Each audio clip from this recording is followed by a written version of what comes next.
Welcome, welcome, welcome to a quick edition of Chess League TV, where I'll be looking over a game of mine, and then I will be playing a game, a lone wolf game. So let me post on my social media accounts. I'm so good at social media. And let me bring up my channel so I can see the chat.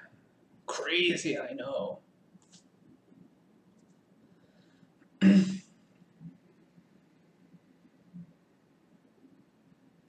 Kyle Kuber, my man, you are impressive, I must say.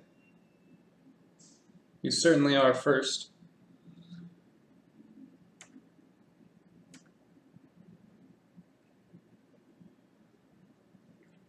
I'm just going to wait a couple minutes for some more people to show up, and then we'll get started with a game I played last night, which I thought was really interesting.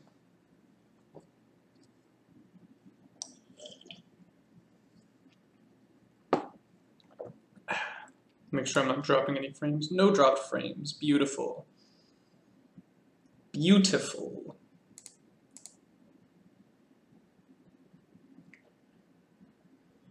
Kyle, are you watching any of the St. Louis show? The St. Louis Rapid and Blitz?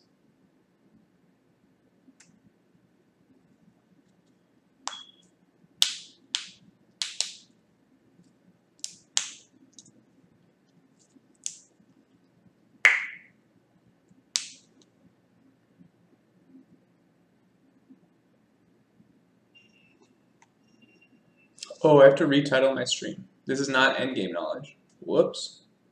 You don't have time. Fair enough.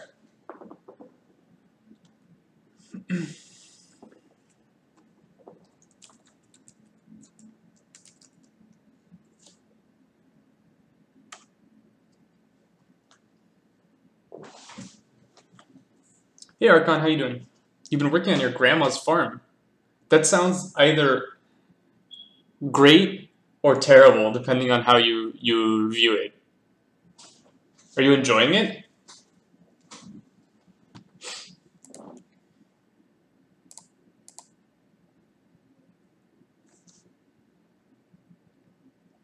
Cool, cool, cool. That sounds like fun, actually. It sounds like the sort of thing I would enjoy. I live in New York City, where there's not very much farmland, so it's nice to get out to like the countryside and be one with nature for a while.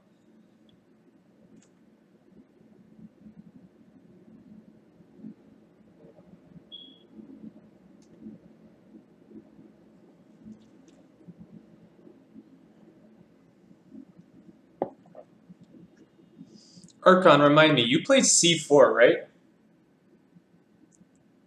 Oh, that's not fun. I don't like carrying heavy objects.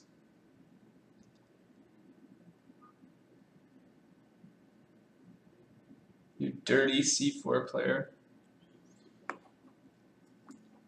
I was wondering if this game was going to apply to your repertoire, but it won't.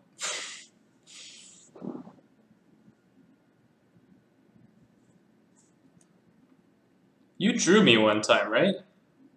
Or I guess I should say I drew you, because I was worse in the ending.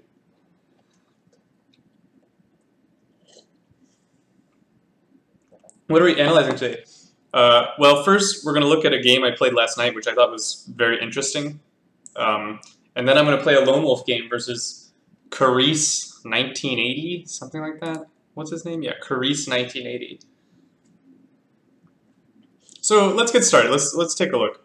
I thought this game was really interesting, in that I got a tiny advantage out of the opening, and then I just pressed and pressed and pressed, and my opponent collapsed. So I should give some preface to this game. My opponent was sort of a middle-aged gentleman, and he's an expert. He's rated like low 2000s, so he's a good player. But it just shows that when you put a lot of pressure on people, they can really crack. And the positions were very complicated, and I thought I navigated them pretty well. So I was very proud of this game, actually. No, Manhattan Open, that starts tonight. This is just from stuff I play at the Marshall Chess Club every week. I play two long games a week at the Marshall Chess Club, one on Monday, one on Thursday. So last night was my Thursday game. I'm playing 5 games this weekend, including one tonight. So after my Lone Wolf game ends, I'm like sprinting downtown to play in the Manhattan Open, which is an incredibly long game. So we'll see about this this Lone Wolf game, because I might not put a ton of energy into this Lone Wolf game, because I'm trying to like save myself for this actual tournament. Thank you guys. So I play d4 because I always play d4 and it's good. And my opponent played d5, which is principled, c4, and he took. And this is something. This is probably like one of the positions I know the least about, just because it's not very common. I don't get this a lot, so I don't get a lot of games in this position. So it was sort of up to me to like figure out what's going on here. Sorry, I'm just getting a text. 3e4. 3e4 is not principled. I mean, 3e4 is, it's something. You can play it. It's playable. I don't want craziness. Yago, you like craziness. I just want to be slightly better the whole game. So I play knight f3. And the point is, I want to play e3, but if you play e3, black can play e5. And here, like, black is basically equal already, which is not what we want, not what you want out of the opening. How did I write the numbers? What do you mean about the coordinates on the chessboard? So chessboard coordinates, the way it works is the files, which are the columns, go from A to H, from left to right, and the ranks, which are the rows, they go from 1 to 8. Oh, Mickey, that's a great question. I'm gonna, yeah, corresponding squares. I'm not gonna talk about that right now, and the reason is that's a big, complicated topic, and I'm not really trying to to get into that topic right now. If you post an email or something in chat, I can email you something about that. But I'm not going to talk about that for this stream. Just post your email in chat and I'll send you an email. Yeah, this is not really acceptable for white. I mean, it's acceptable for white, but it's not good for white. So you play knight f3 so that it's hard to play e5. Makes sense. Also, it should all be on my YouTube channel, actually. If you go to YouTube and go to Chess League TV, everything is archived on the YouTube channel. So if you want to go over the corresponding squares lecture, that should be on the YouTube channel. I don't know exactly what it's called. It's going to be one of the ending streams. kerese1980. Okay.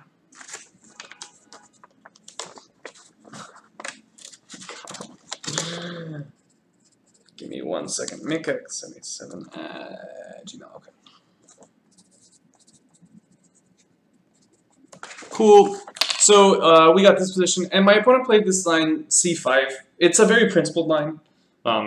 Black is going to break down the center immediately, and this is always a very desirable break for black in queen's pawn openings. Black always wants to play this move, and here he can.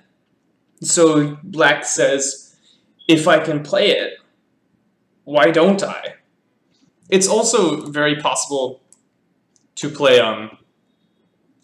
to like sort of slow play it, and like you can play c5 here, and that'll likely transpose. But this move order does allow white some opportunities. So this will be my first question. what would you play as white here? I think this is a very interesting position already. And there's definitely some theory around here, but I think there are really 3 playable moves for white here. So what would be your candidates for white in this position?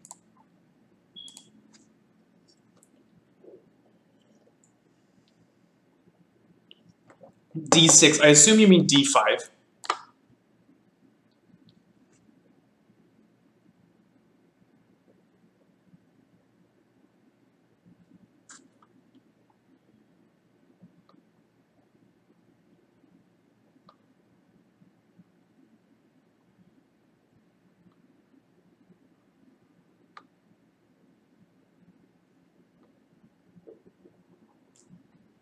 Yeah, so I've seen all the moves.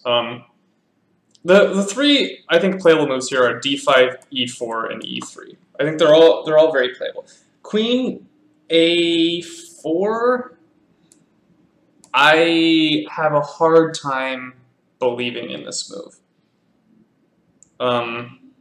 If you play Queen A4 after Knight C6, I think you have some problems here as white.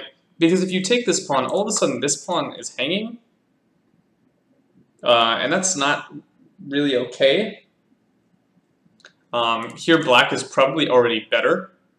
So I think Queen A4 is not good. You probably can't take on C4 after Knight C6. You probably have to play something like DC5. But I think this is incredibly suspicious. Here I can probably just play E6, and I think black is just doing fine here. The other move that I saw, Knight C3. Knight C3, I think... this is interesting. The problem with Knight C3 is maybe I get to take, and on takes I can go E5, and I've sort of achieved my space in the center. Although I'm not so sure about this position. No, I am sure about this position. This is terrible. Because after go back, I take, and black is doing fine. I don't think Knight C3 is playable. No. You could play Queen takes. Maybe it's playable. Okay, that was unplayable was harsh, but I think this position, white has little to no advantage. So I think this is I think it's playable, but it's unambitious, is what I would say. Let's go back to this position. I played E3, which is the calmest move. And the reason I played E3 is the other moves are a little bit crazy. E4 takes. This is definitely a complicated position. Here, black should probably go E5. Oops, you have to protect your, or hold on. Again, we're running into this queen takes.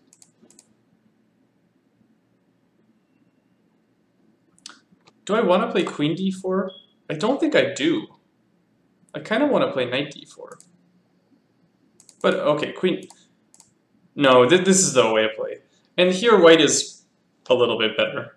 But again, it's not much, this sort of position. I mean, maybe you can argue you have some pressure on f7 because black played e5. Maybe black can't play e5. So, you know, this is a little bit of pressure for white. White's doing good here. This is just a nice position. The craziest line is what happens after d5. Because I knew this was a line, but I also knew that it was like crazy and ridiculous, and I didn't remember any of it. So the point is, after knight f6, okay, you attack the pawn again. e4 is unplayable, so you have to play knight c3. And then black goes e6. And the point is, you don't really want to take because this is terrible. Neither recapture you really want to play. Next move is bishop e6. Black is doing great. So after d5, knight f6, knight c3, you e6, you have to play e4. But this gets into some wonky positions, because after takes, if you take back, I think black is actually better here. Black can put his bishop here, bring his knight over here. Black's doing great. This bishop blockades very well. So you have to enter in extreme complications. After e4 takes, you have to go e5. And probably the best move in this position is to come in. If you go back, it's quite passive. So you come in, and then we take this. Taking the knight is not recommended. Black must insert this. White must go here. And this is a position. Black's up a pawn, but I mean, also white like almost wins this pawn by force, which is not good. And white has a really strong pawn on e5. It's eating up a lot of space. White can develop very quickly. The black king is stuck in the center, but you know there's no queens, so does this matter? So I think white is better here, but by no means is this winning. Black has really two moves here. If you go bishop e6, protecting your pawn, I'm going to track that down with knight g5. And white is doing very well here. If you go knight c6, where's that line? If you go knight c6, taking this is possible. It's also possible to play. I've seen some Grandmaster games with this move played, which is a true gambit of the pawn, because now black can go knight a5 and sort of solidify this pawn. But I think white does have clear compensation for the pawn. So I would rather play white here. White can play moves like rook b1, bishop e2, castles, and it's not so easy for black to develop here. Also, knight g5 is an idea, aiming at the soft spot, the tender point. So I think white is here, but e3 is a very reasonable move, just defending your center. If black ever takes, which he did not, I'm happy to play this position with the isolated queen's pawn, because my bishop gets to c4 in one move, and my pieces just come out very quickly. I have good piece play in compensation for the structural weakness, which is just how IQP positions work. So my opponent chose not to trade. I took my pawn, e6. You can't do any funniness like this. This loses on the spot. This is a common tactic. I pick my piece back up, and I'm winning. Great, I love winning. So e6 is a good move. I just castled. And here I think my opponent played, it's an innocuous move. It's not a move that really should be wrong, but I think it is inaccurate already. My opponent played the move bishop e7, which I think is, it's already a mistake. It's clearly not best. 1 second, doorbell. Coming.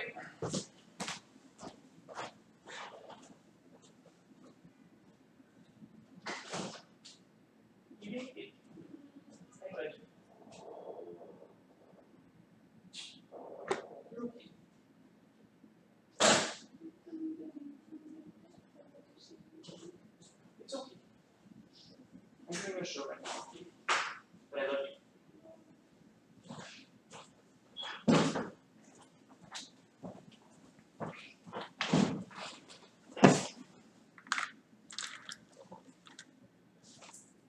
So, tell me why bishop e7 is inaccurate, in my opinion.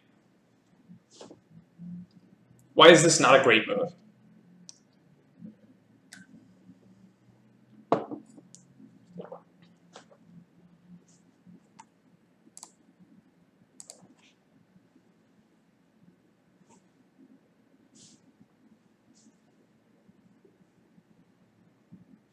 Yeah, it's encouraging me to take on c5, which I was probably gonna do anyway. You're just egging me on to play this move. More principled moves in this position. Instead of bishop e7, a6 is a good move. And you're going to play b5 and have sort of this this Slav structure on the queen side, which is known to be pretty good for black. So a6 is a reasonable move. Knight c6 is a reasonable move. But bishop e7, it just encourages me to take. And now I'm just going to be a little bit better for the rest of the game, because you sort of wasted a move. After a6, I might take anyway. And then you get to play this, you get to play the game, or sorry, not that. You take on d1 first. This would be like a tempo up on the game continuation. So this is not so great. Sorry, bishop e7 is not so great. I take. So this is the first position that I sort of went into a longer think. And I was thinking about how I want to complete my development. So let me ask the chat, if you had this position, how would you complete development? How would you, what would be your plan over the next 4 or 5 moves for white to just complete your development, get all your pieces out, and have a good position? Because white should be a little bit better here. Black's played a small inaccuracy.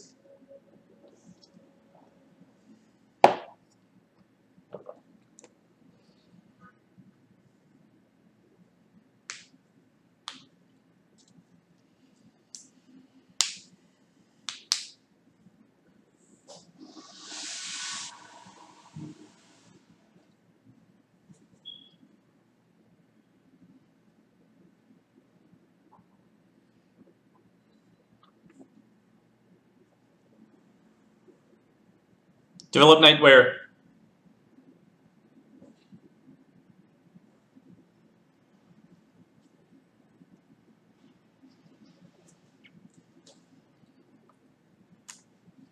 So yeah, I think this knight, it's pretty clear to me that he wants to go to c3. That seems like a strong square for the knight. This bishop, we've hit on the right point. This bishop has no prospects here. This is a terrible square for the bishop. So this bishop really needs to end up on b2. Knight c3. This rook probably wants to come to c1. And you just have to decide what you want to do with these pawns. I think b3 is a perfectly reasonable move. This is a perfectly good move. You're going to play bishop b2, knight c3, rook c1. So b3, good move. I instead opted for a little bit more aggressive option, which is a3, which I saw in chat. And the point is, I'm going to get a little bit more space on the queen side with my fianchetto. And this is actually going to win a tempo on the bishop. So it's not like I'm not really wasting a move here with a3. I'm sort of going to get my tempo back with d4. So I'm going to have a nice position, and all my pieces are going to come to sensible squares. Black castled, b4, part of my plan. Bishop went back to e7. I don't blame him. If you go bishop b6, like, this is not really a diagonal that you want to put your piece on. And maybe I go a4 here. Just looking for a5, looking to just eat a ton of space on the queen side. So I'm not convinced by this move. I think his move is better, bishop e7. That's very sensible. And now bishop b2. You can go knight c3 here as well, probably. It's probably just as good. Knight bd7, knight c3. And here my opponent shows his intentions with a6. So he's going to sort of match me here. This move signals he's going to play b5 and bishop d7, trying to solve his problem piece. This bishop currently has nowhere to go. It belongs on b7. So Let me ask, what would the crowd play here? Let me get some candidate moves.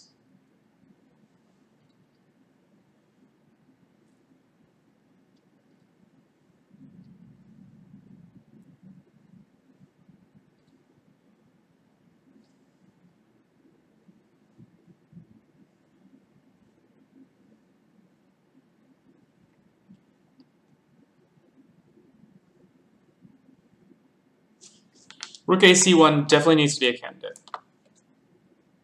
Get the last piece involved in the game. What could possibly be wrong with that?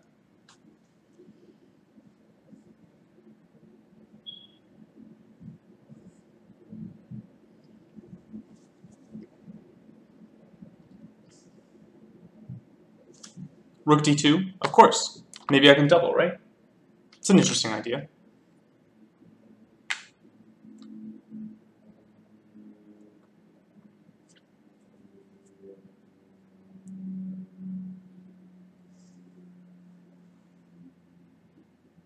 Anything else?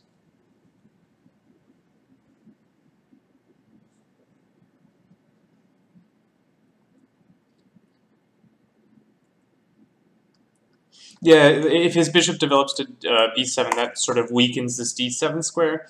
So maybe it's a good idea to run down the d file. I understood what you meant. So I think rook c1 is a very, very logical move. It makes a lot of sense. Not a candidate that I saw. Oh, okay, so now I see it. Bishop a2 is an interesting idea. However, I think bishop a2 is severely inaccurate. So, okay, that's a strong word. Severely inaccurate. I think if you're going to retreat the bishop prophylactically, the correct square is b3. And the reason is there's going to be play on these files. And here the bishop does a really good job killing entry squares on the c file. Whereas on a2, excuse me, sorry. On a2, I can just imagine rook c2 being a big problem at some point. So I think retreating the bishop in anticipation, it's sort of a prophylactic move. Bishop b3 is a much better square to retreat to. And bishop b3 is a move I'm going to play no matter what at some point. So playing it now, sure, can't be wrong.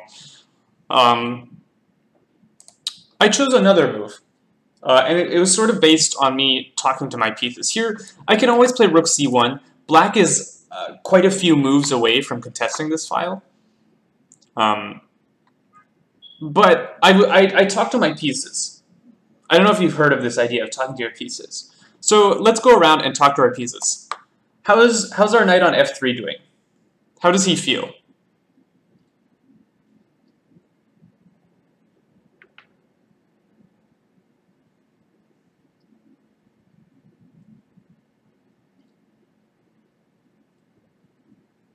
Well, let's just talk to our pieces before we make a decision. Our knight on f3, he's pretty happy. He has some nice squares. He has a good future. He's doing all right. He's camping out for now, but he feels okay with himself. Hey, Worry110, welcome. We're looking over a game I played last night against a low expert, like low 2000s. He's a good player, though. How's this bishop feel?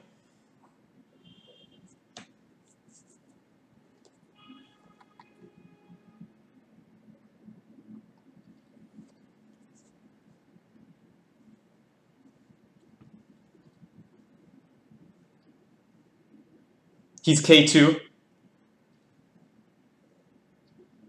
So yeah, the bishop is a little bit unstable. He'd rather be on b3.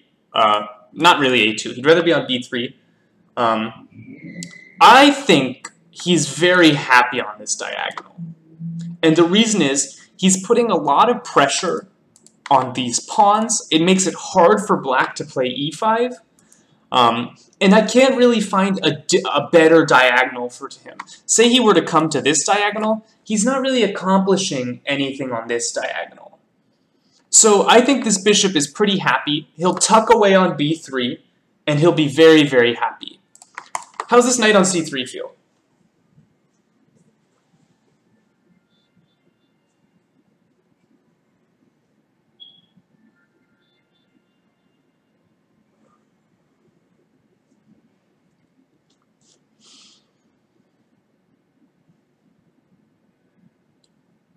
he's not so happy.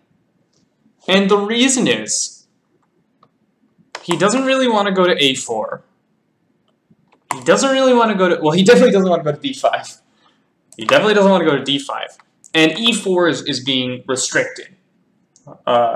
So this knight was sort of on my radar as a piece that needs to go somewhere. Also, another thing about this knight is he's currently blocking the bishop. How's this bishop feel on b2?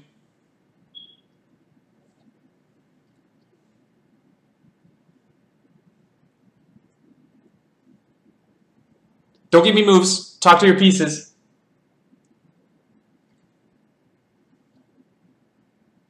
Yeah, this bishop is thrilled. This bishop is loving life. He's, as soon as this knight moves, this bishop is all about it. He's loving it. So we've talked about it. The move I played was knight e2, which improves this piece. Now the knight is looking at some nice squares. I've opened up my bishop. And I think another reasonable move here was rook c1. Totally reasonable. We can get something like this. And like play knight e2 or something here. This is totally reasonable.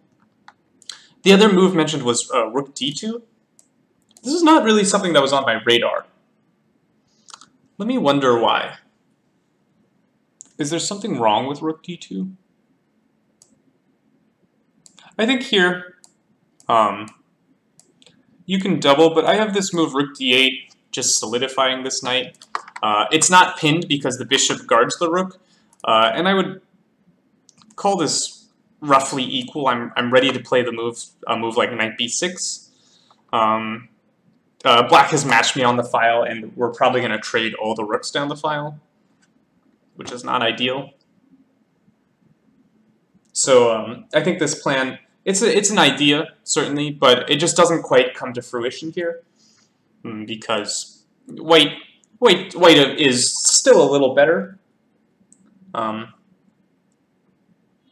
think taking here, you can interpolate this takes, but this is almost always good for white. Yeah, I have doubled pawns, but I have the bishop pair. I love bishops. You can't really come after this pawn. It's not like, how do you attack this pawn? You can knight e5. I'll just play king g2, defend my pawn. So I think this would actually be good for white. I would be very happy if he took on f3. This structure is also very mobile. I can think about playing f4, e4, or something like that. G-file, maybe. I find that a little bit unlikely, but you never know. Could happen. So I played knight e2. I like this move a lot. I think this is a good move. My opponent played b5. I put my bishop on b3, as mentioned. Bishop b7. And here I think I played slightly inaccurately. So let's look. Candidates for white here. Candidates for white.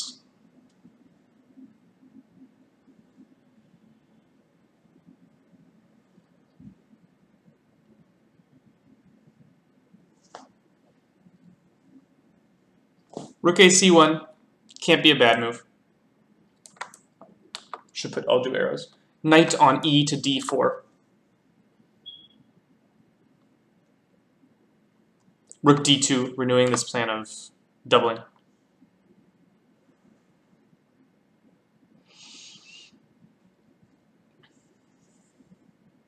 Knight f4. So let's go through these one by one. Rook c1, oops, excuse me.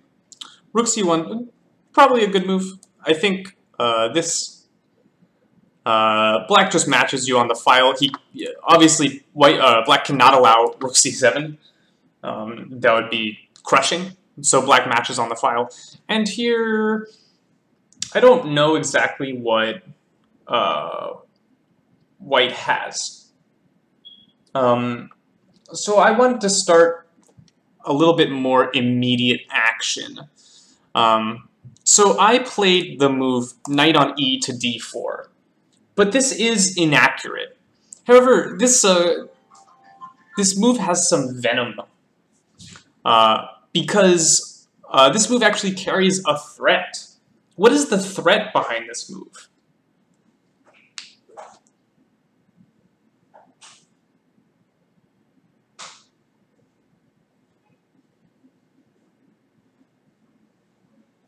Knight e6, very good.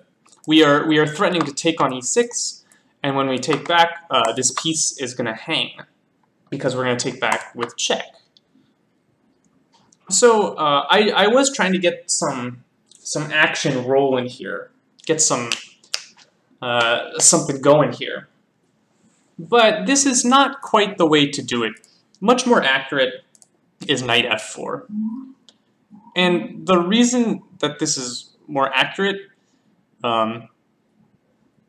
is it leaves this diagonal open, which is sort of a big deal, because now after rook, rook, rook, I can take this, and now in this position I have the very crucial move. I can take here.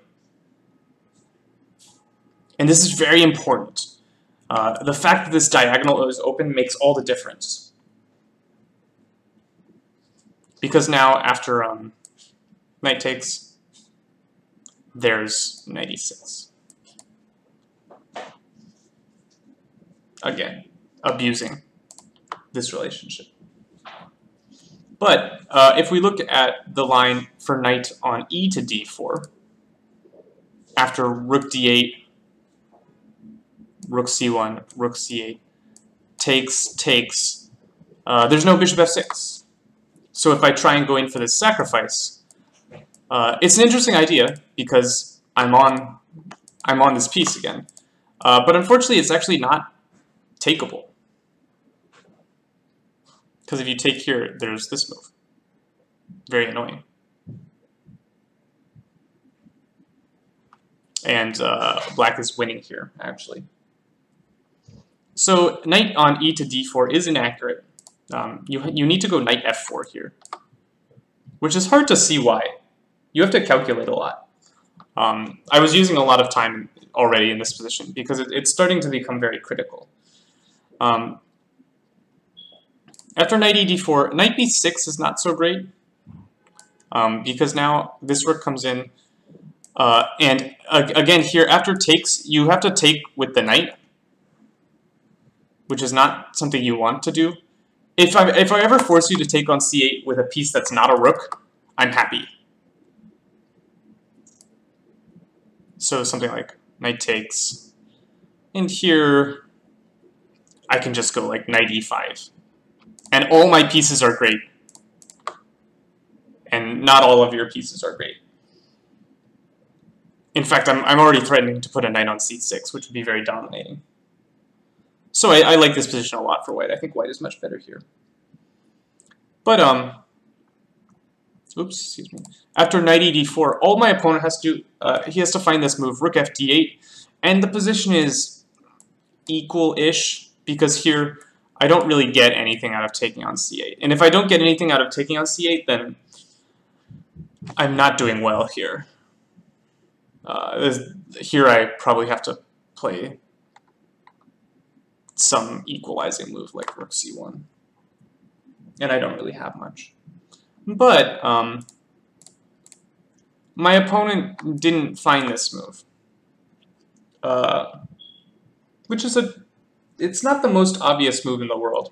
And instead my opponent played what I think is, it must be a mistake. There's really no other way about it. He played king h8.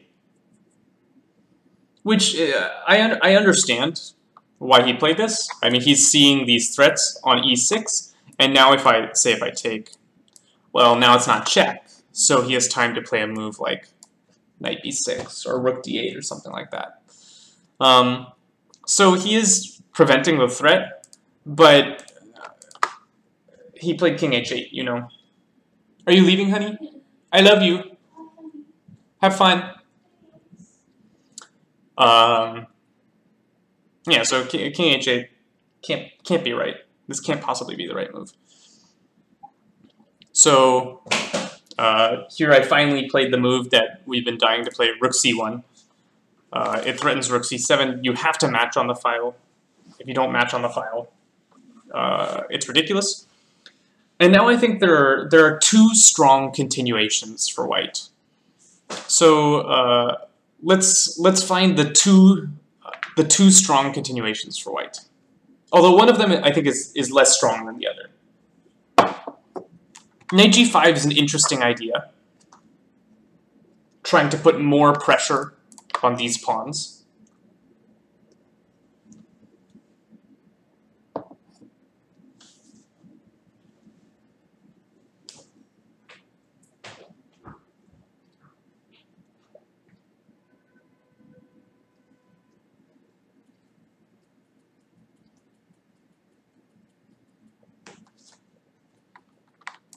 Rook takes c8. These are the two ideas. These are the two interesting ideas. I think in the game I played knight g5, which I think is a very good move. h6 is not fine. h6 loses on the spot.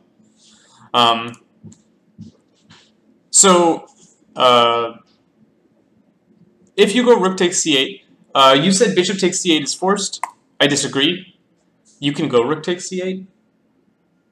And now, because there's no check here, if you go in for this sacrifice, again, it's not working. Knight xf. Sorry. Because you're not actually threatening to take this piece, which is very annoying. But also, I have time to do whatever I want. I could, like, take on f3. Oh, I understand. After knight g5. Well, rook takes c8 is interesting, with the idea of after rook takes c8, then you play knight g5. You're hitting f7. The move king g8 is practically forced. You have to protect this pawn, and it's not easy to do that, actually. That's a surprisingly difficult pawn to protect. But now I can sacrifice forever. And I take here. If you go king h8, you lose a lot. So you have to go king f8. And then I take here. You can't take because you're pinned. If you take with the bishop, I take on h7 and you're losing. So you have to go here. I'm going to grab this piece with the bishop. Very important. I have this trick. If you pin me, bam. And we get this endgame, which is unclear. I have a rook and two pawns, but black has two bishops. I honestly might rather play black here. The engine says white is a little better, but I don't know. I don't know if I want to play this ending. This is not very clear. So instead I went for the immediate knight g5. And this is very, very complicated. And black only has really one reasonable defense. So take a little bit of time. The position is very complicated. Try and find what's really an only move for black.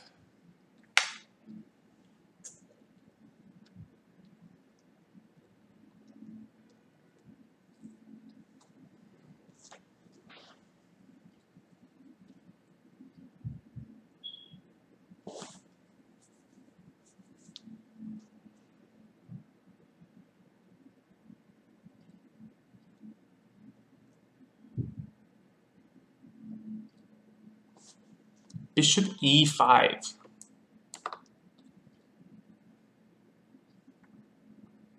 I assume you meant bishop d5. So we have bishop d5, knight b6.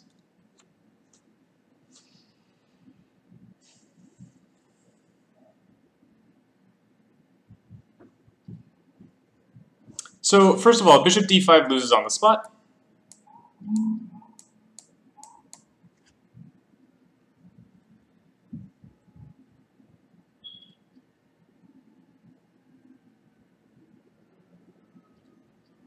So bishop d5 would not be a good idea. Knight b6 was the game continuation. It's losing. We'll go over why when we get to the game continuation. Another move I saw was knight d5, which is interesting, but losing, I think. You have to take with the bishop, and then this is a problem because everything is hanging. So knight d5 is a problem. Rook takes c1 is an only move, with the idea of, after I play rook takes c1, what are you going to play in this position? If you only saw rook takes c1, you're still in trouble. I still have many threats. So you need to have the correct follow-up here.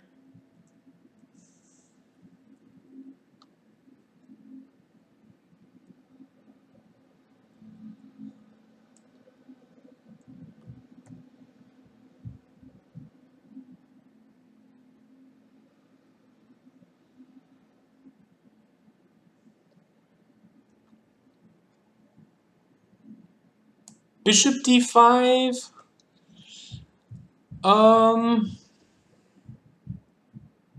Might be okay. This wasn't what I had in mind, but this might be okay.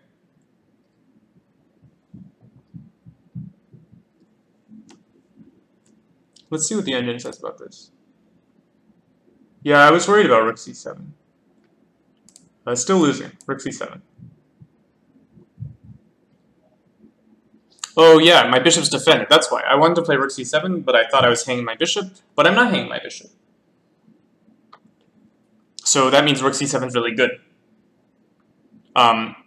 So bishop d5 is still maybe not losing, but much worse for black. You must play knight d5. You must. And the point is, now this move doesn't lose because you pulled my rook to the c file. My rook will no longer discover an attack on the knight. So if I go in for the same play, this knight is not hanging. And that makes all the difference. You can play rook g8, defending your g7 pawn, which is attacked twice, and black is living here. The position still says equal, which means that this could be trouble for black. Because if I've sacked a piece and the position says, and the engine says equal, that can be iffy. But this is, you have to play knight d5, or else you lose. So the position is already very tricky. My opponent played knight b6, but now he's losing. So let's win as white. How are we winning? No, and the reason you can't there. Oh, you mean right away here?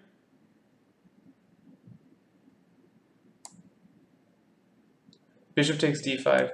Bishop takes d5. Rook c7. You can, but your knight's hanging. That was the other point of knight d5.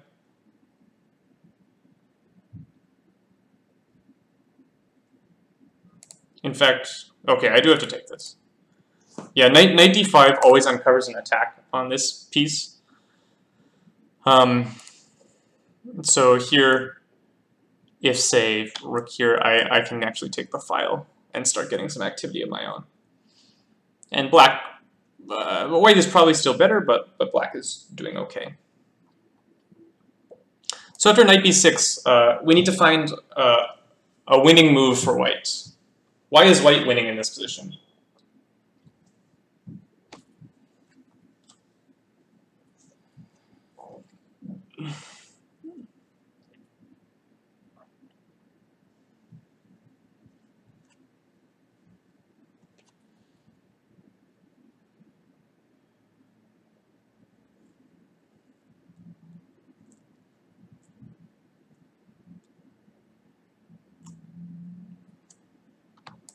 Knight takes f7 check. Any other ideas?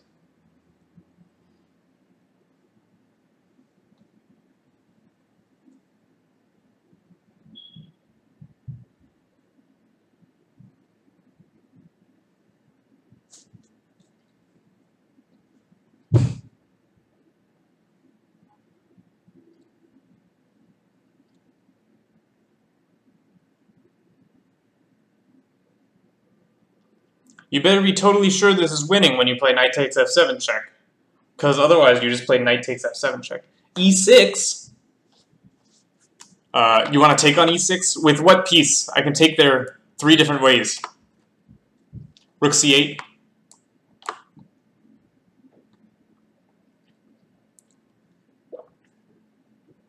So knight f7 is the best move. Knight f7 has an evaluation of like +2. Rook c8 is also good. The evaluation is something like +1. I believe knight takes c8 is forced. And then you can probably chop here. Threat is knight f7. This position is very dangerous. I have ideas of like takes and rook d7. So this position is still very good for white. However, knight takes f7 is basically winning on the spot. But you have to sort of see a long line here. Rook takes f7, totally forced. Bishop takes e6. What should black play here?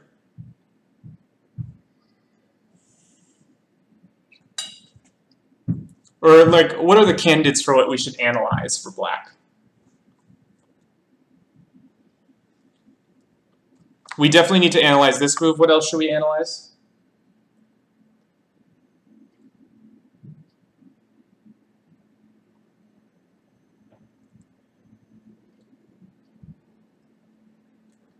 Yeah, we have to analyze this move, rook f8. You should also probably briefly analyze rook cf8. It's a move that can be played. So let's look at rook takes c1. Okay, rook takes c1. Now black has to play rook f8. Why is this winning? We gave a piece for 2 pawns. You have to see this position, and you have to see why this is winning for white. Rook c7, I get my piece back. And you're just totally, totally lost. So that's busted. Rook on f to f8. Okay, we take the exchange. So here we have a case where we've given 2 pieces, and we got a rook and 2 pawns. So that's not totally clearly winning, which means you needed to see the follow-up here. Because this position, if you don't have the specific follow-up in mind, this is not so clearly winning. 2 pieces for a rook and 2 pawns. It's not amazing. So what do we play here? How do we continue our advantage? Press, press, press.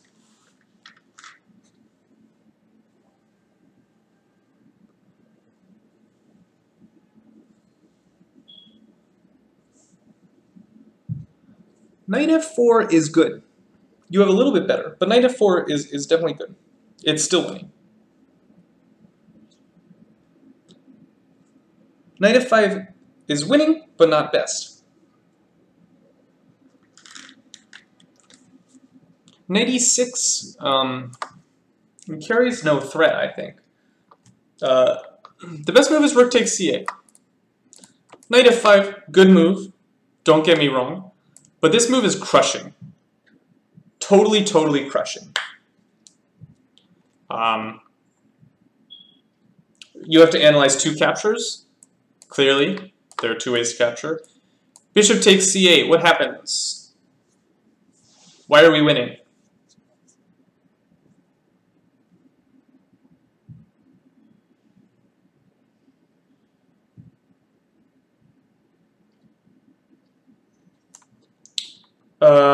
Knight f5, I take it.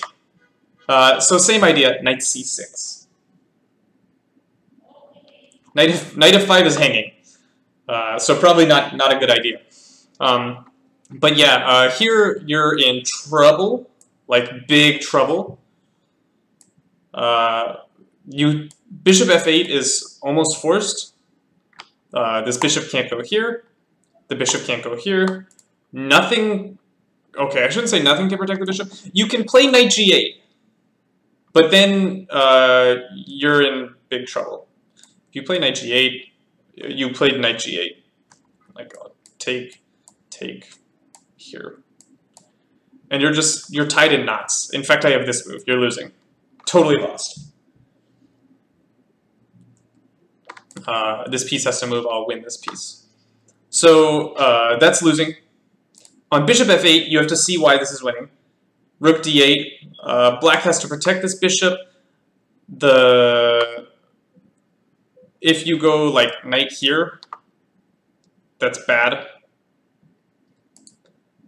It's all the same motif, really. So what happens after king g8?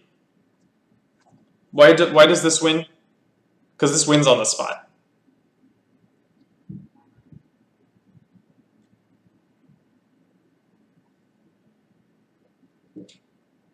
Bishop d4 probably wins. There's a more immediate win. Bishop d4 is winning. Knight e7 just wins a piece immediately. We're going to pick this piece up. So that's what happens on bishop takes c8. My opponent played the more resilient knight takes c8. What's the move here?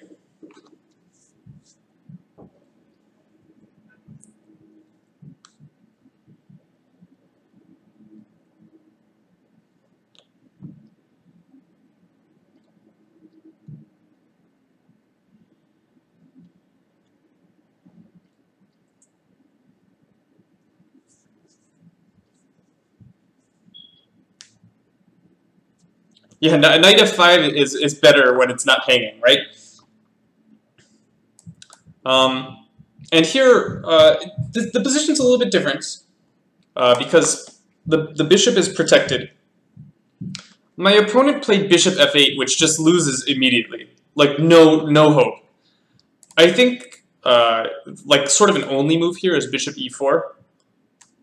And after, like, takes, say rook d6, I'm threatening this pawn, I'm threatening a pawn here, so I'm just going to be up like 8 pawns, and you're going to be sad because I'm up 8 pawns in an ending. That means I win. So this is losing, albeit rather slowly, but after bishop f8, I have a nice win here. You know, everything's winning. Everything totally wins. But I played something that was just simple, clean. I take and play rook d7. And the truth hurts, because when this bishop moves, I have rook d8, forking your pieces. So you have to play bishop e4, because you need to win a tempo here. And now rook d8 is not so strong, because like takes, king g7, that's a little unclear. But I have this really annoying move, knight g3. Winning a tempo on the bishop. You can't go to f5 because it's covered. And here black has to go knight d6. You have to protect this piece while moving one of your pieces off the back rank. But why is this winning for white? What do I have here?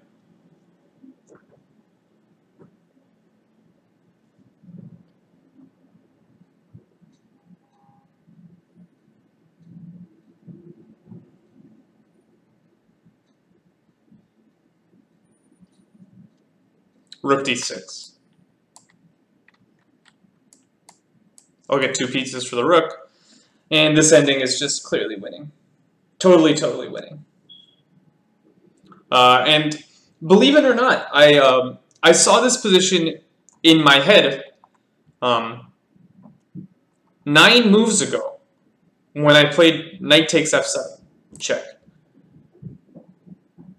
I was really happy with my calculation this game, because I calculated all the way through this. I saw I had knight f5. I saw that bishop f8 lost to this. And here I saw I had knight g3. So I was really very happy with this game. I had a really nice calculation here, which was very nice. It is 4 o'clock, so I'm going to challenge my opponent, who is kerese1980.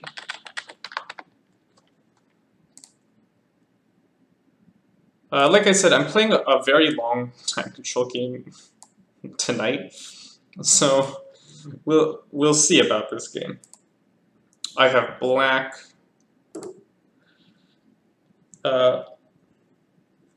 You barely calculate 2 moves ahead. You gotta calculate, man. Especially, like, the game is 90-30. So I've got 90 minutes. I might as well use them.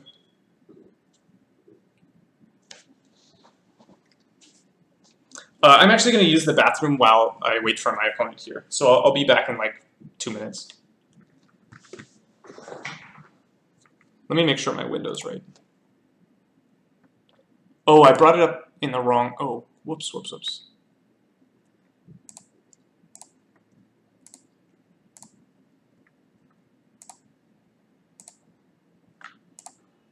Okay, I'll be right back.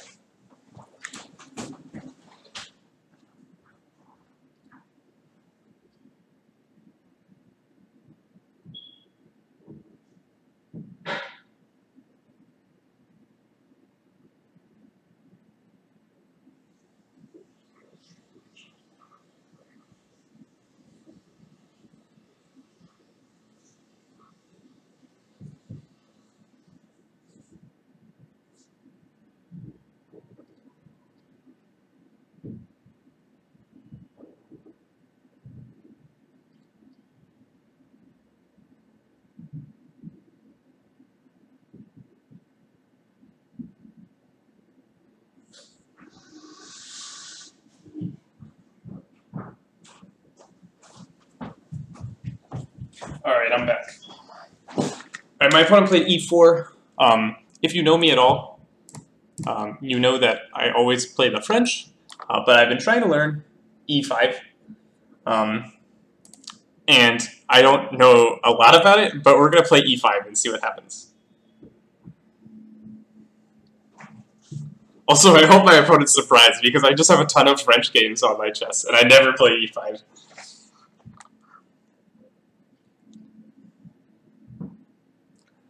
I like the French too, but, like, God, like, every position I get is terribly suspicious.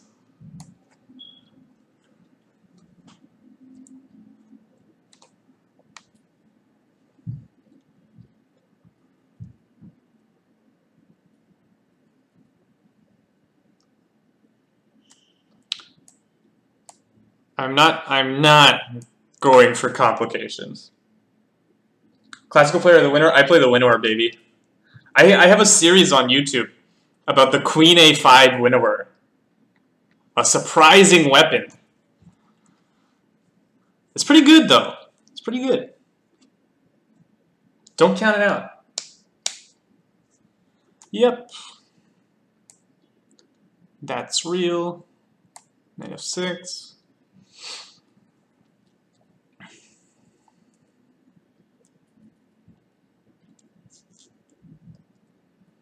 I know that d4 is supposed to be, like, dubious here. You take and check. I know something. d3 is normal. Yeah. And here, you're, like, not supposed to castle. I don't know why, though.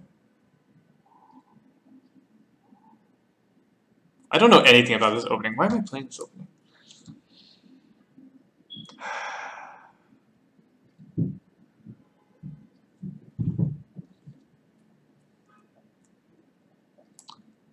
D6 cannot possibly be wrong.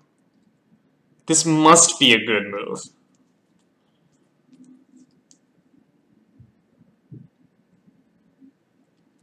If you're playing for equal as white, I call that dubious. Maybe that's just me, though.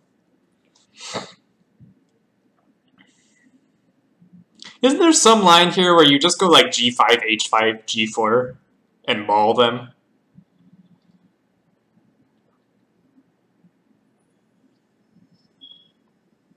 Isn't that why you don't castle? I don't know anything about this. Why am I playing this? I'm an idiot.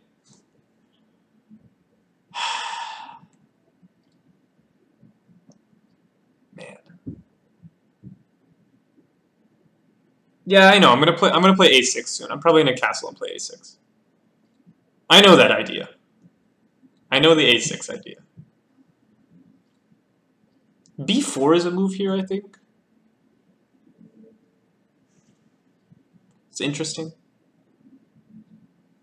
I've seen that played before.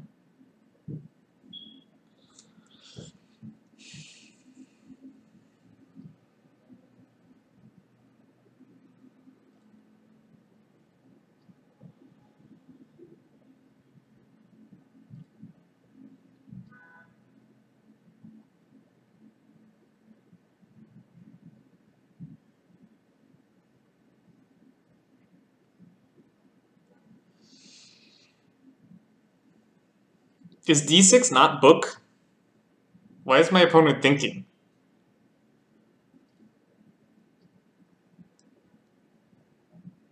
Okay, yeah, that's reasonable.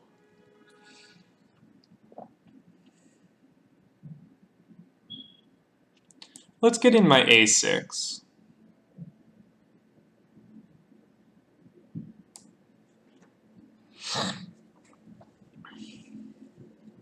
a6 is always useful. Basically, the point is when white plays d4, you don't want it to hit your bishop. That can be unpleasant.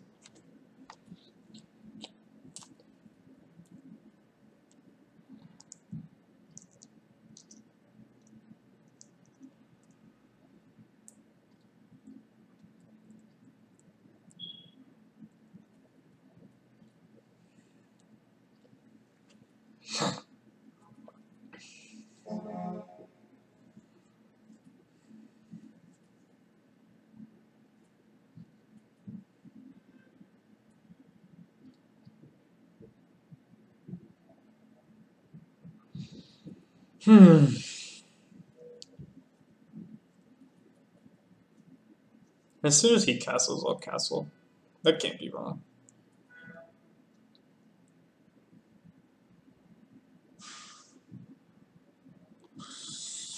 What's up with that? Going for the Rui maneuver. The Rui maneuver. That was so stupid. He's protected his e-pawn. That's one thing. So maybe d4 is playable. No, because he's blocked the d-pawn, actually. I wish I just knew this. I wish I didn't have to calculate this. That's the problem with playing new openings. You don't know anything.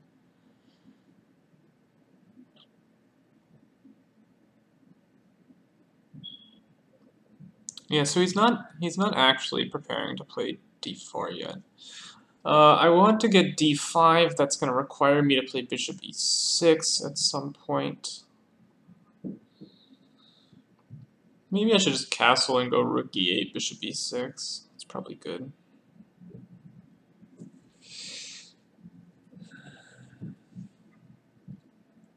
I'm going to have to live with a knight on f5, probably. Castles. Oh, another thing is he doesn't have bishop g5 right now. That knight could come to c4. It's not really doing a whole lot on c4.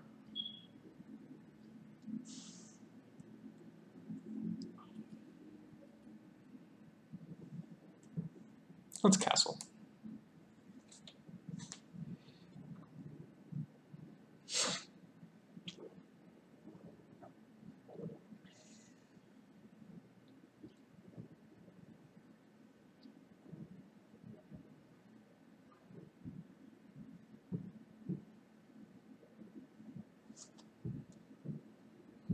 This is a normal-ish position.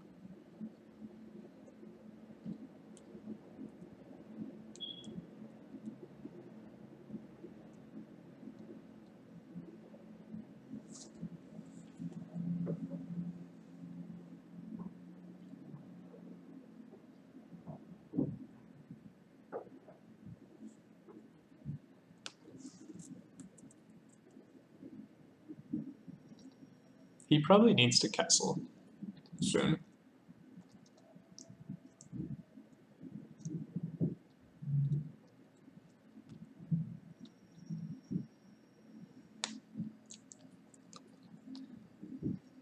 Yep.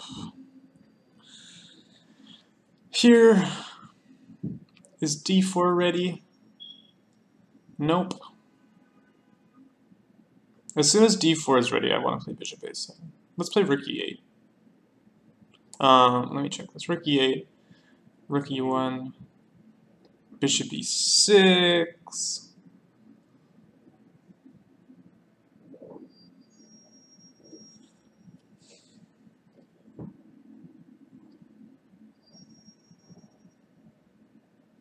Okay, rook e1, bishop e6, d4. Takes.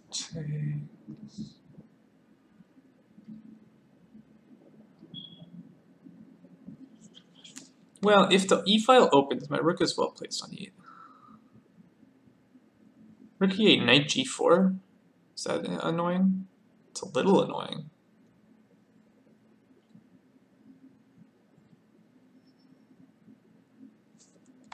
I don't have bishop e6 there.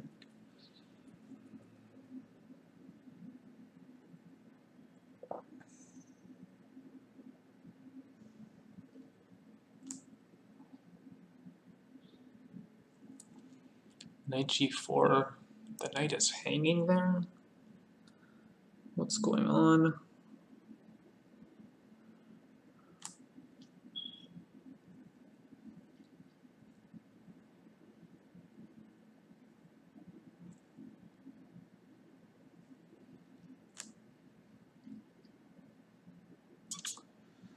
Huh.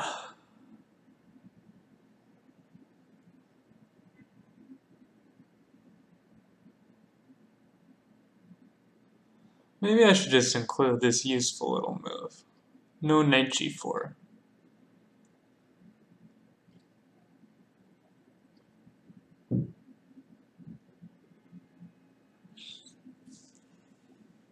Then maybe I can go for the pin as well.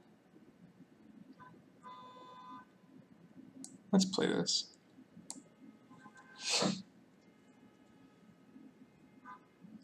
Whew. Feeling the heat. Don't know anything. Just have to make it up. Usually I know things about the opening. Now I don't know anything. Crazy.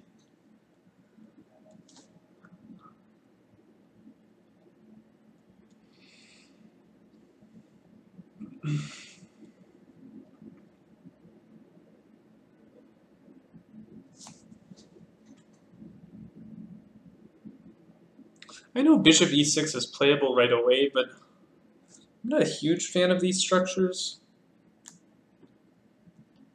with the doubled e-pawns. Yeah, it's playable. I'd rather play rook e8 though. Maybe this move was a waste. I don't know. Rook e8, knight g4. I feel like I either have to play. Maybe I can go rook e7 there, and then h6. Oh, that's a little awkward, but probably nothing wrong with it. Yeah, that might have been better. Just go rook e8, and if knight g4, I have rook e7. It's awkward. It's a little unwieldy, but it's probably fine.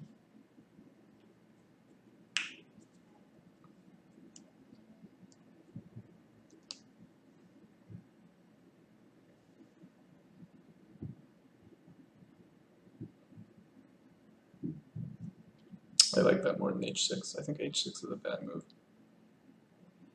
Well, what can you do? What can you do?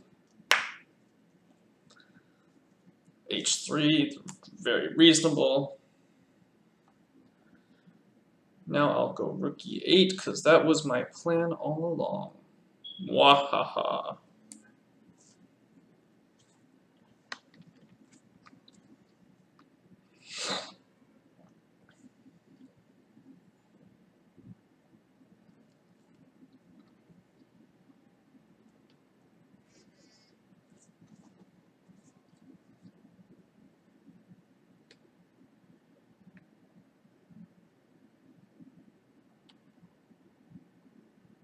Knight g4 would be interesting if the rook was still on h1. Here, knight g4, if the rook's on h1. But the king, yeah, that's true. But like, I have a hard time believing here that knight g4 is good. Just castles, right? Can't possibly be good. Rook e1, Here if I go bishop e6, takes, can you go d4? Takes, no, d4 is still hanging.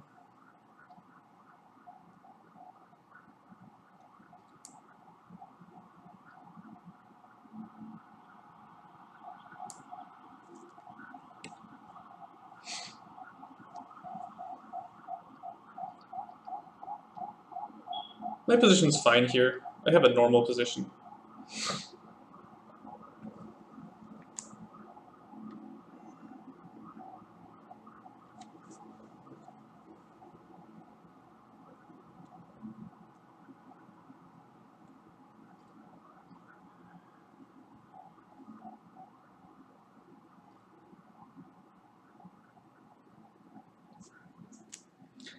Well, but after he castles, then hit the rook, it won't be on h1. He'll always meet this move by castling. And now I have d5, right? Isn't that sort of the point of this whole structure?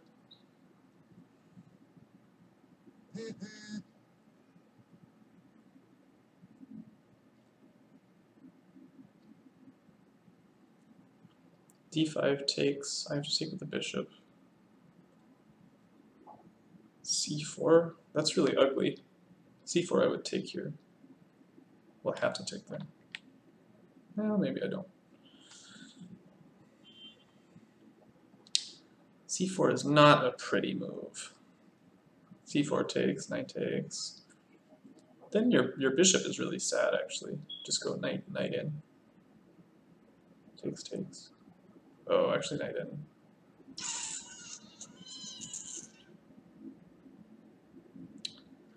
That's a little bit unclear. Okay. d5 takes, c4 takes.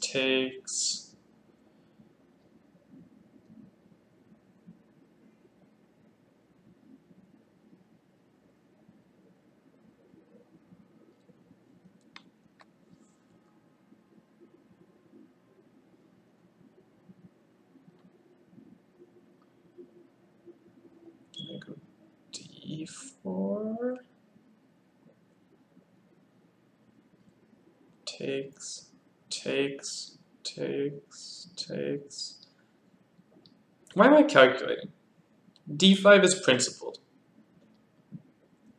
I will play the principled move, and I'll worry about my calculations later. That's a good lesson. When a move is principled, you play it and worry about the calculations later. I'm pretty sure, I'm almost positive this is thematic here. Maybe I can prepare it with something like bishop a7. But is my bishop under any duress here?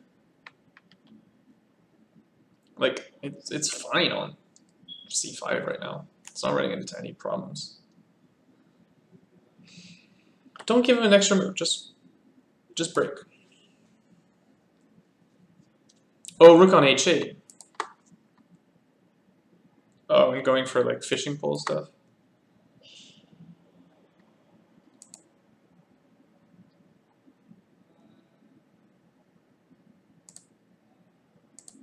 So yeah, if I don't castle, say I play like bishop a7, castles knight g4, but I don't have a threat with knight g4.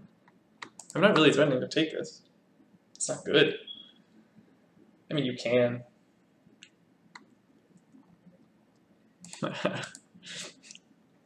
Well, yeah, you got me, man. You got me. But like, this is like thematic, right? Like, I know it's good. It has to be. I say that, I'm gonna like get manhandled here now. No, you calculate when you're like out of theory. That's when you calculate. I'm pretty sure this is theory. I'm pretty sure we've had this, like, people have had this positioned a million times. And it's all equal.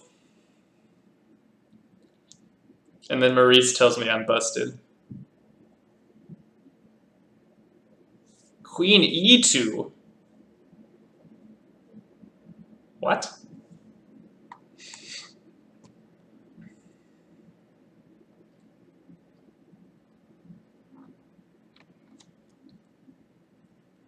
Takes, takes, takes, takes. You're not threatening to take, yeah.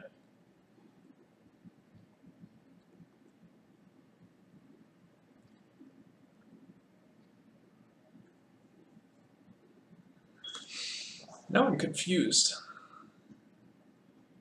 But that's okay, I'm used to being confused. That's a normal feeling for me. Okay, now I really have to think. I can play d4. I probably don't want to take.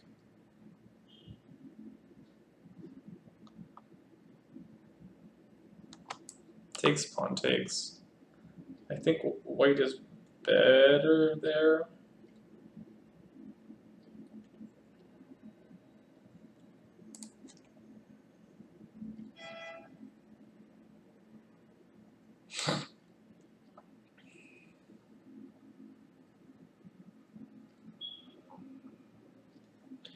d4 takes e5 is always a thing, but I'm not convinced that's very good here, although all of a sudden there's a lot of pieces pointed at my king.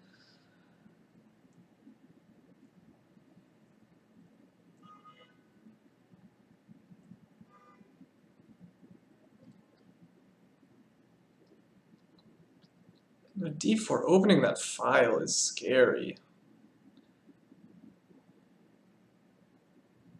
If I go like bishop a7, d4, takes, takes, takes, queen takes.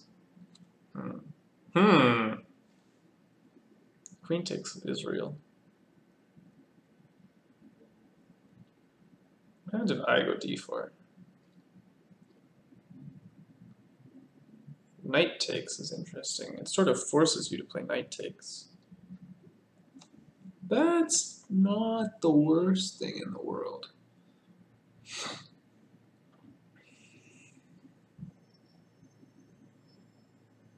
d4 gives me a space advantage in the center. d4, knight b3. Bishop a7 takes. Knight takes. Bishop takes.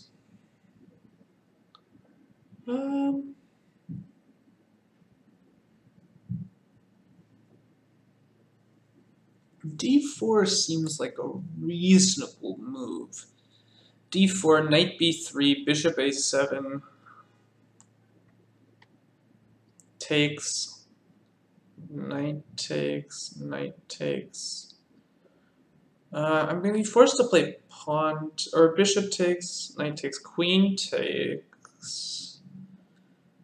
There's bishop e3. d4, knight b3, bishop a7 takes. I can interpolate bishop takes b3, but I don't know if that's good. d4, knight b3. Maybe I can just throw it in right away. Bishop takes b3. Probably bishop takes. I'm not convinced at best.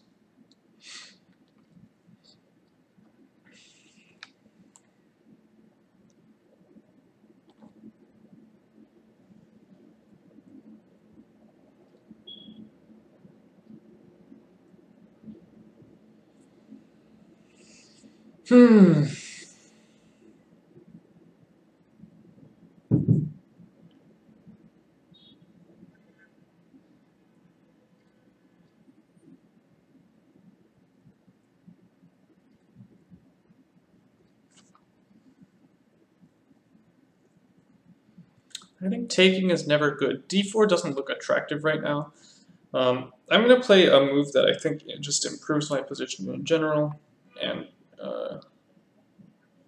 can't be bad. Let me just check taking really quick. Bishop a7 takes, bishop takes.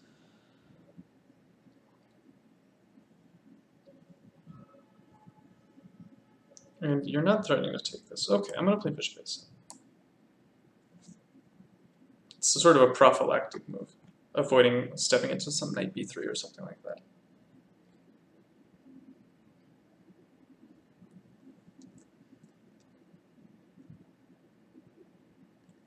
Knight h5, he takes on e5. Doesn't work. The knight is hanging on h5.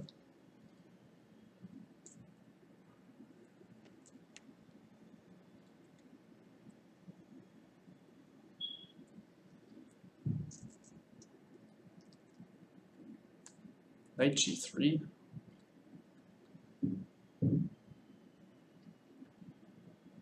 Why would I do this when I can play principled chess? Knight h5 takes, knight g3, like queen f3.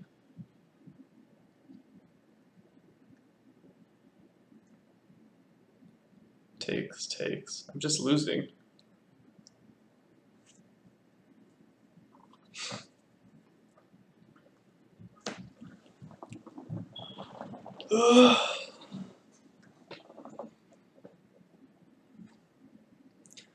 Also, guys, I'm trying not to look at lines in chat because that would be cheating, and I'm not trying to be a cheater. Knight f1, that's probably a good move. But now this d4, there's no longer any knight b3 shenanigans. However, if I close the center, I'm just gonna get like mauled on the king side.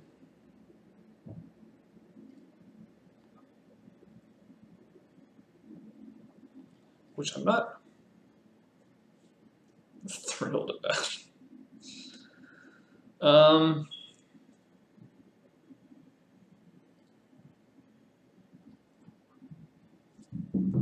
I'd kind of like to move this knight. But moving this knight to e7 will hang this pawn. Very sad. Actually, moving this knight at all will hang the pawn. Very sad.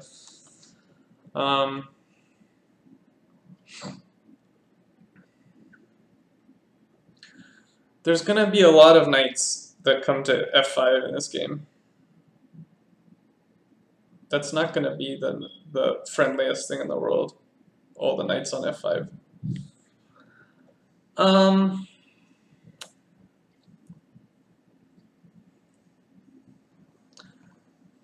Knight a5 hangs that pawn. I don't want to hang that pawn. That's an important pawn.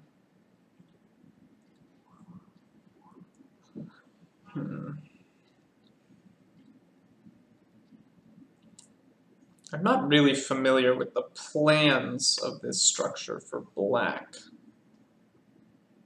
As in, not at all familiar with the plans of this structure. Closing the center feels like a strategical mistake. Hold you, knight g3, knight h4, knight f5, sack. And I feel like my counterplay is just very slow.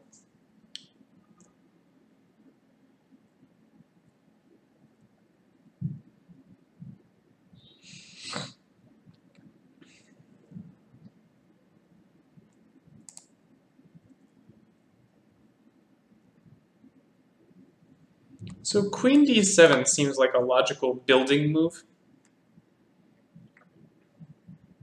Getting ready to bring this rook into the center. It's also, as this f5 square lends some more support to that square, which would seemingly be a good idea.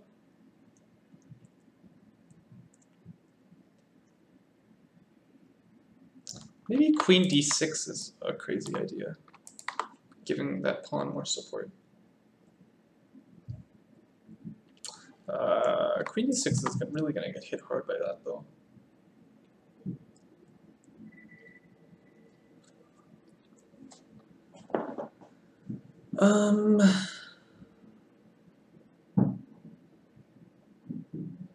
Yeah, queen d6 I don't think is correct.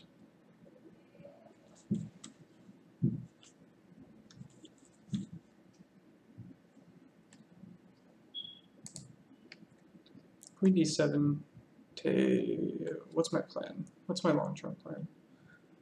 Say I bring this rook in, what am I threatening to do? Not a whole lot. Taking is never amazing for me. Maybe something like knight a5. Oh, knight a5 always hang with that pawn. How annoying.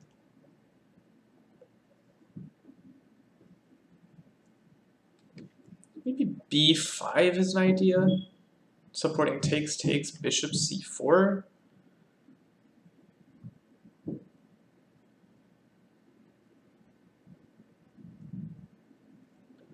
Okay, I'm going to start with queen d7. I like this move. I think this move accomplishes a lot of things.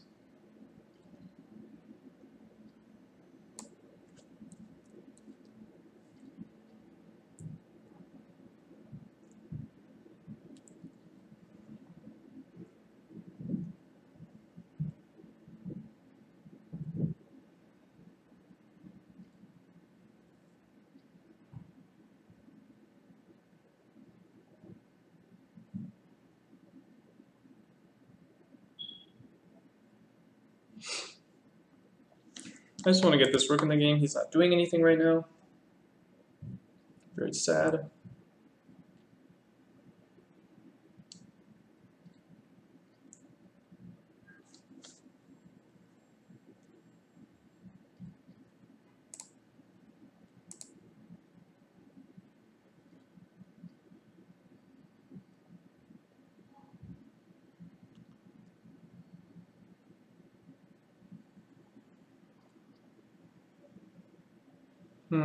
Is d4 a thing?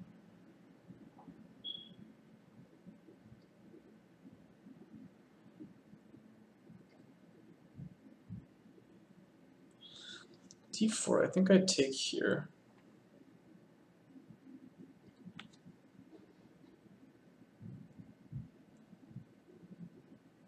It's complicated, but it's probably not very good.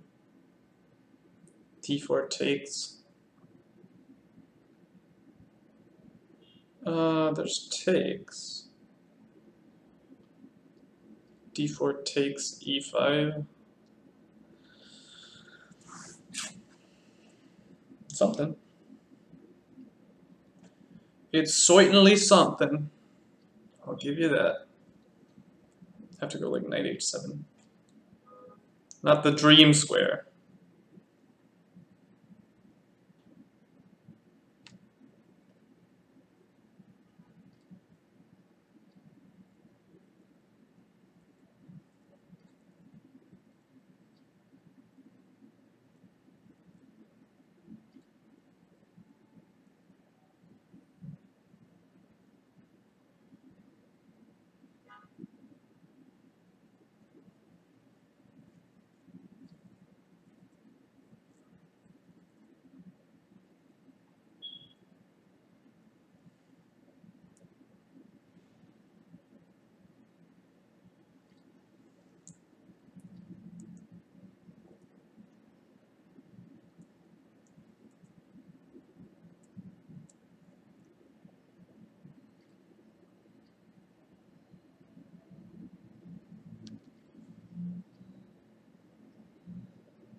So he's not really threatening to come to f5 yet.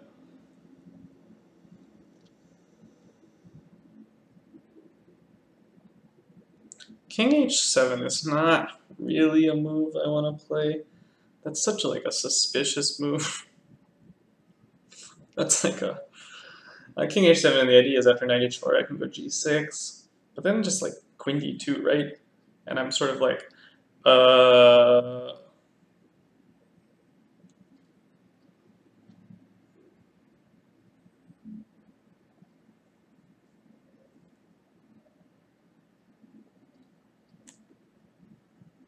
If I continue with this rook idea, is this d4 working all of a sudden?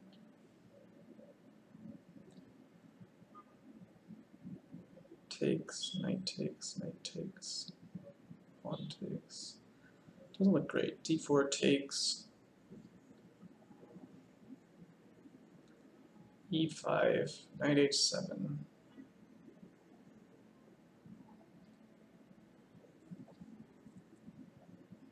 I don't see why that's so great for white.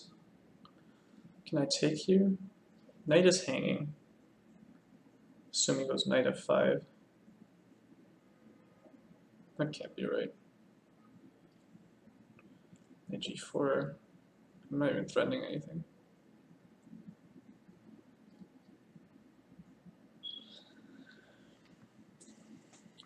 What happens if I take here? Just pawn takes. Bring the rook in.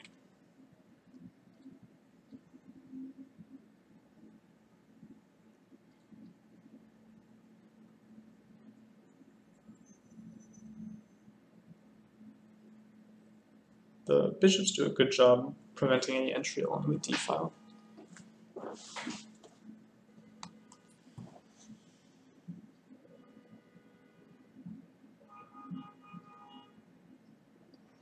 d4 is quite anti-positional. It really shuts down this bishop. It gains me some space, but I don't think that's the main point here.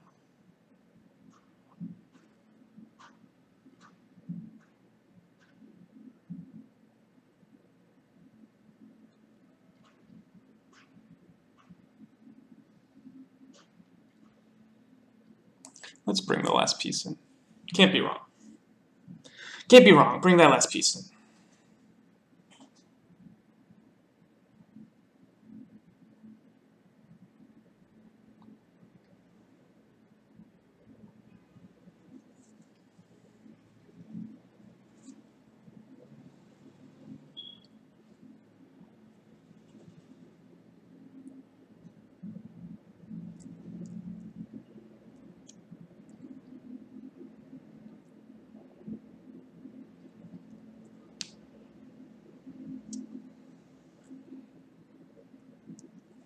Yeah, I thought you might. I'm wondering if I can take here now. Because the point is, after it takes, both knights are hanging. So say knight on h to f5, g6.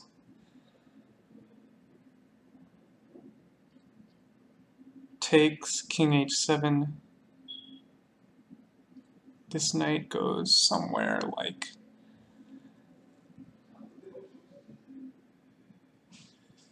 f1.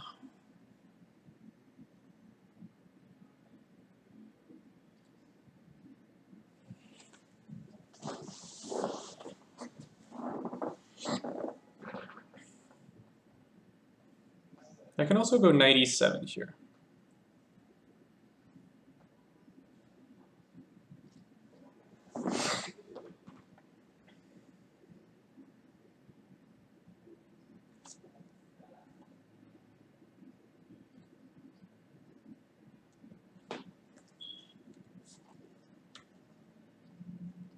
Maybe I could go g6 with the idea of bishop takes here. Takes, and there's a lot of things hanging everywhere. Maybe then knight f5.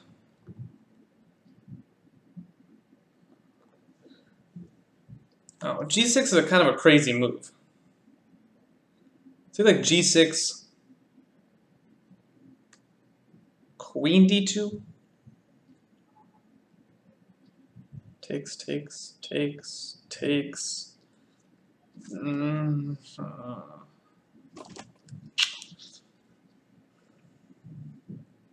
G6, that's a ballsy move. That's a ballsy move. G6, bishop takes. What if they're just like bishop g5? Just ignoring the hanging bishop. Yeah, that might be a problem. It's actually a big problem. Ah, but no, I have bishop g4. And then everything's hanging, and everyone's confused. Me especially. I have no idea what's happening there. Am I really going to play g6? That's a wild move.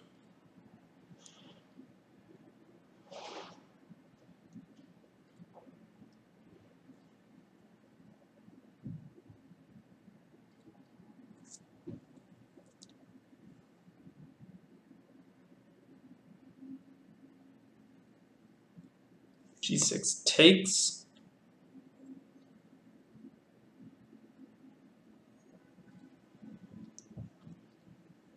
Bishop takes. Bishop takes. What's going on there? I have no idea.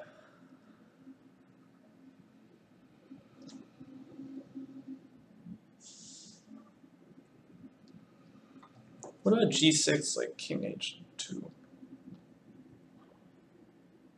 King g7, queen d2? Isn't that a huge problem? I guess I have knight g8 guarding that. That seems a little ridiculous, but maybe it's not terrible.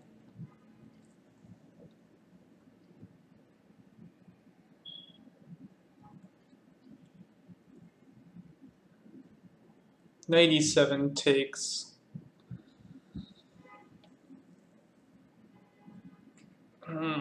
Something. Oh, knight e7 is really interesting because it's actually not a pawn sack. After like bishop takes, you can't take this because of knight g6. And I'm actually skewering this rook.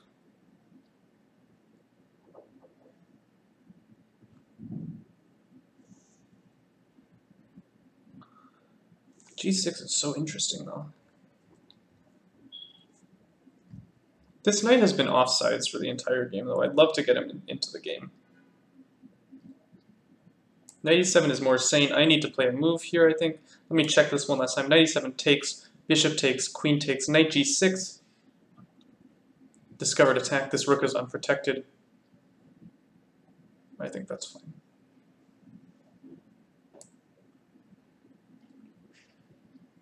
It's a sensible move.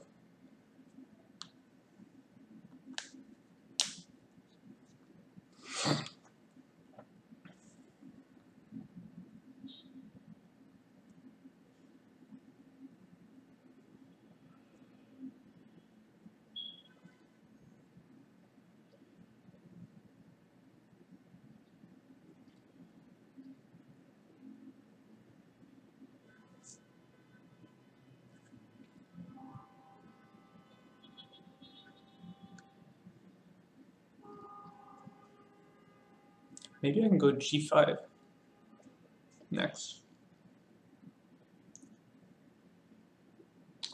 Well, I will not be going g5 next.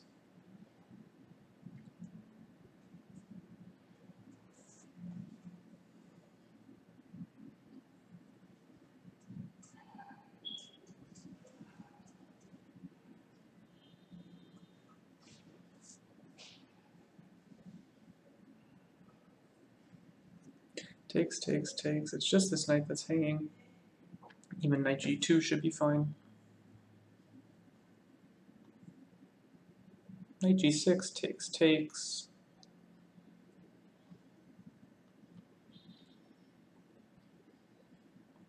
Puts maybe... so this pawn is going to hang. Not after knight g6 though. Also not after anything else.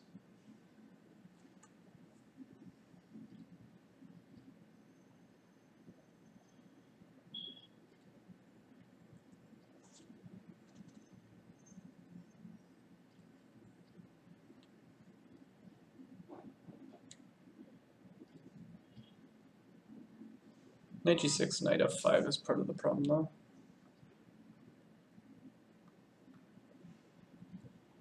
I could go knight h7 to g4. It's probably bad.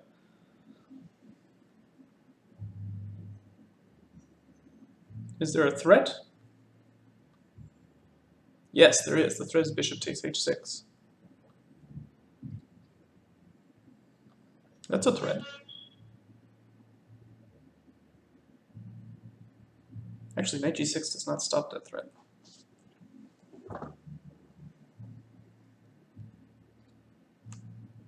Takes.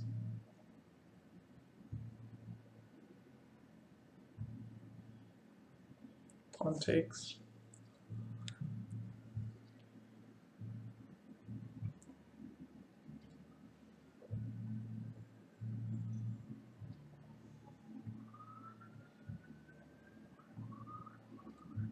King h7. Takes, bishop takes. I have to start playing quicker.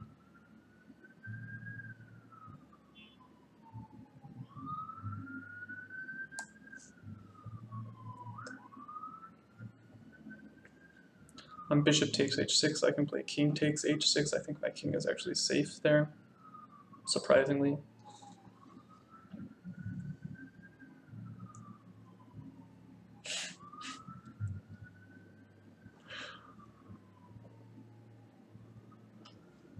I'm so down on the clock. This is what happens when you don't know the structure. You get really down on the clock.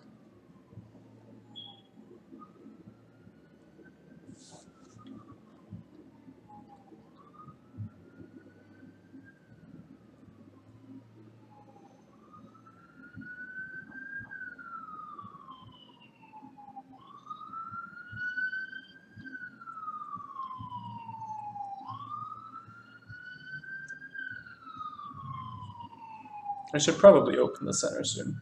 It's sort of ridiculous that I haven't taken here yet.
He's probably calculating some sacrifice here. I would be calculating a sacrifice in this position.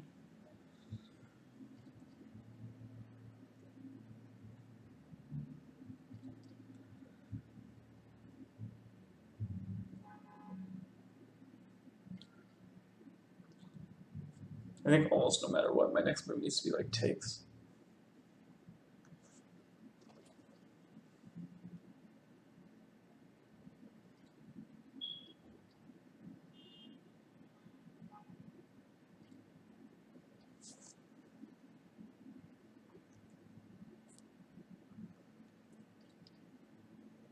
That might hang this pawn though.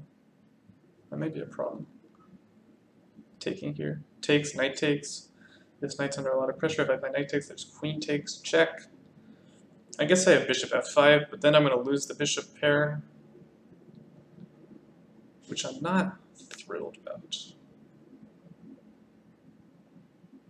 Maybe it's worth it to sort of diffuse this initiative that's brewing on the king side.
I think I'm much worse here, very sadly.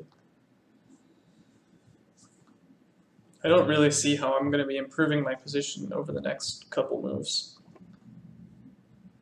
This knight is a problem. Maybe knight f to g8. That's a move. I have a hard time imagining myself playing that move, but it's a move. It's a move. It's real. That's a good move, probably. Okay, this piece is hanging.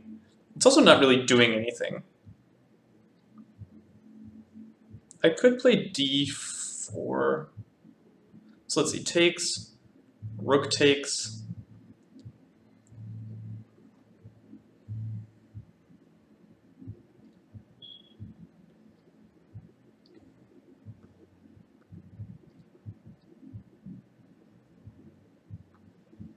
What if I throw in this take here? And the point is, if this file opens, all of a sudden when these trades come in, my queen actually has an entry point, which is a little bit annoying. I like throwing this take. I actually sort of like seeing this move, because this bishop was preventing me from entering on d2, but now I might be able to.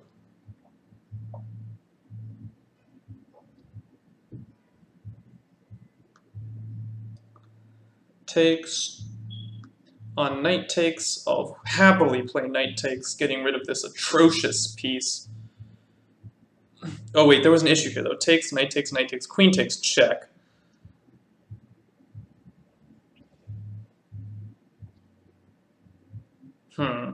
So throwing in takes actually might not work.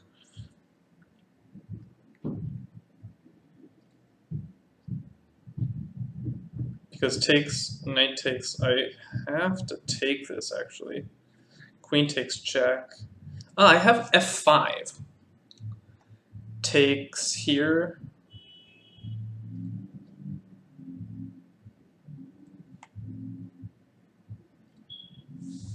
What's going on? Knight c6.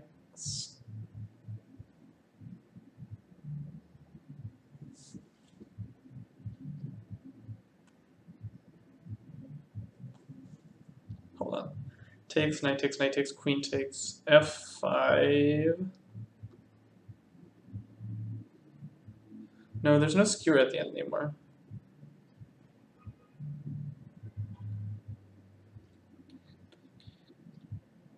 Can I allow this to be captured? Probably not. h6 is so weak.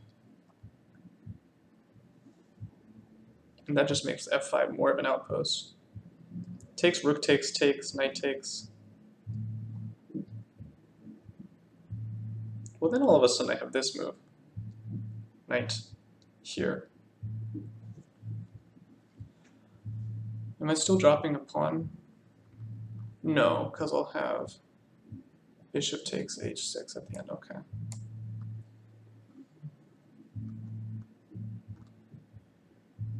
h3, excuse me.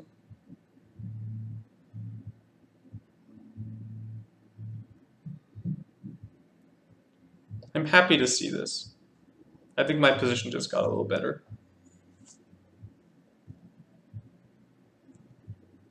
That one I did not expect. What's going on takes now? Takes, knight takes, queen takes, f5 takes, knight c6.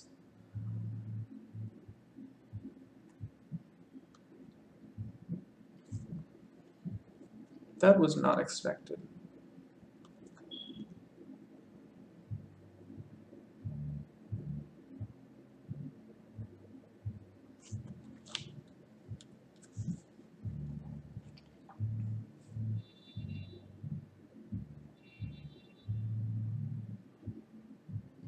Maybe I start with king g8.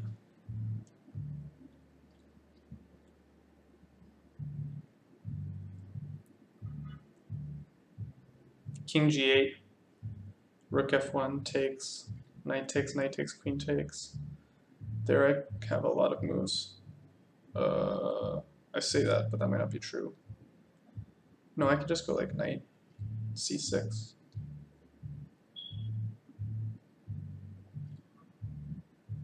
Because if you take, I take here. Well, no, I'm also going that. Hold on. Takes, knight takes, queen takes. King g8 takes.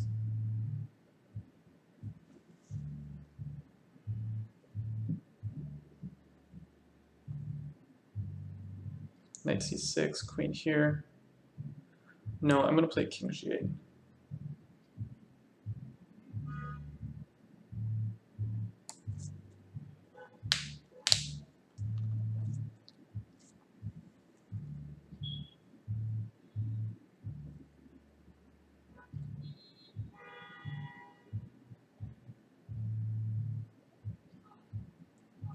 Maybe he has d4 here. He probably does, actually.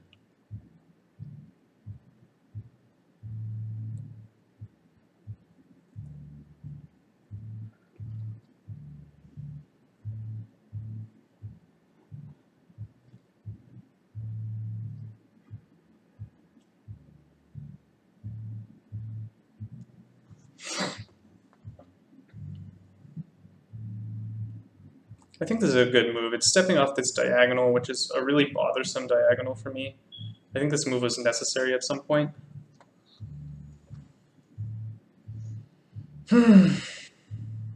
Not thrilled with my position, but I think it's better than it was 3 moves ago or so.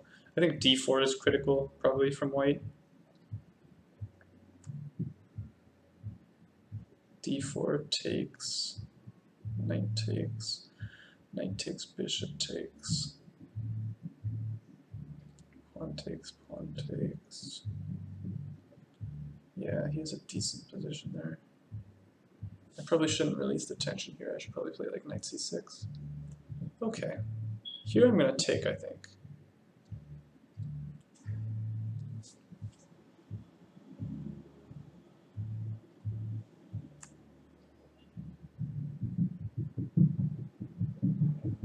Takes, pawn takes, queen here.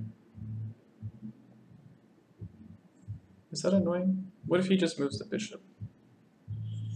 Bishop a4 at b5, bishop d1. Well, then you're not putting a rook on d1. Bishop b3, I can trade. I can even take there maybe if I'm feeling adventurous. Yeah, let's trade.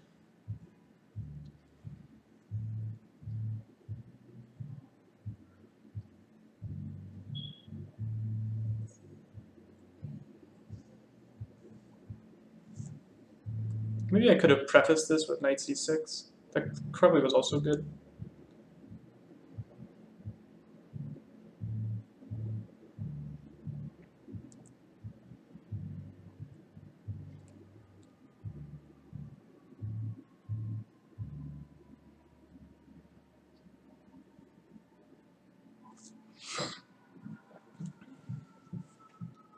I feel like I'm slithering here. I'm worried about my time. 5 minutes is not a lot of time. Oh, I forgot to put my time on here. Let me get the time in the thing. Am I playing viewers? No, this is my Lone Wolf game from the Light Chess 45-45 League. So I'm playing with someone in the 45-45 League. Oh yeah, I forgot to like intro this, really. What a great streamer I am. Yeah, my opponent's actually pretty high rated.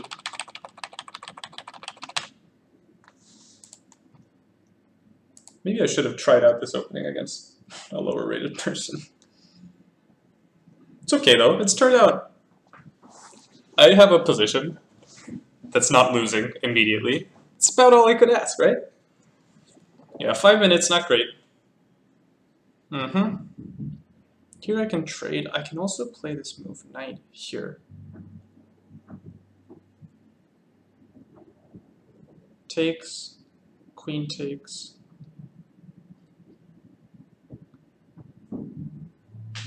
Knight c6.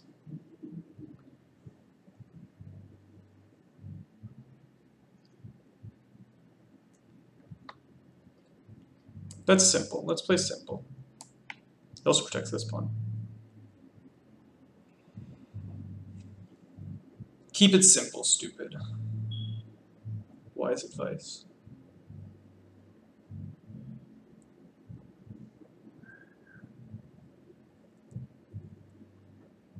I think queen takes is basically forced.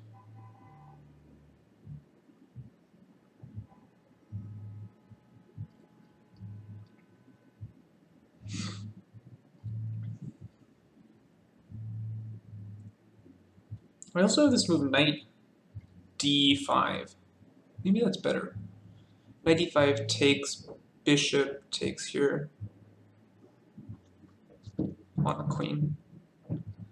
Knight d5, knight f5 takes, rook takes, g6.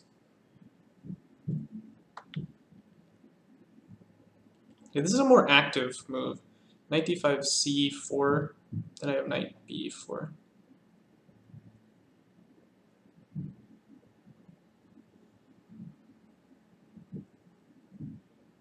The only bad part is it takes away that square from my bishop.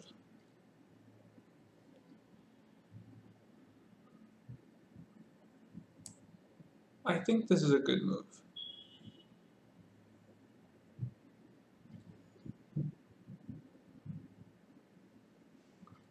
Can I play f5 and hang a pawn for little compensation? That's a good idea. It's a really good idea. I should do that more often. Knight d5 takes, bishop takes, queen here. I can just drop my bishop back. Should be fine.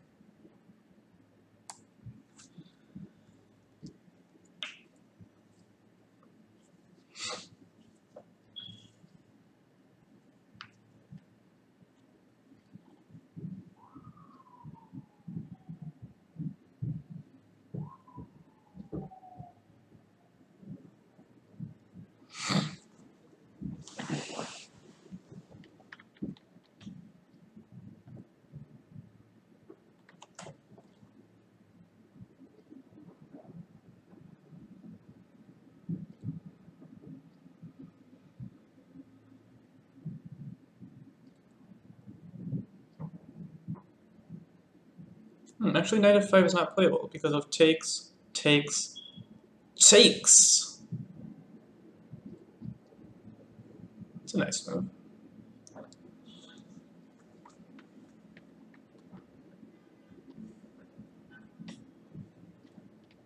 I like this move. This is a good move. Maybe I can play f5 next move. Because again, takes, takes, take here. Maybe he has to play like rook here or something.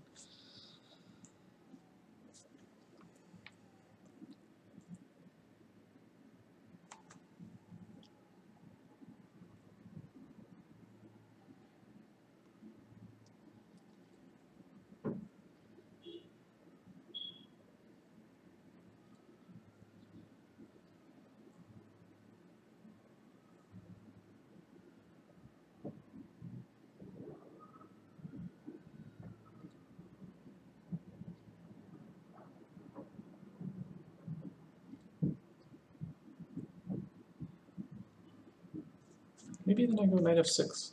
I know my knight, I was so complaining about my knight on f6, but maybe it's not terrible. Maybe I go g5.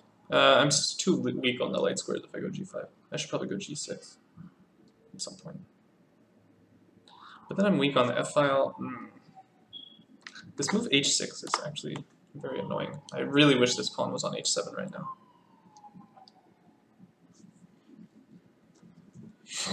It's very annoying that it's not on h7.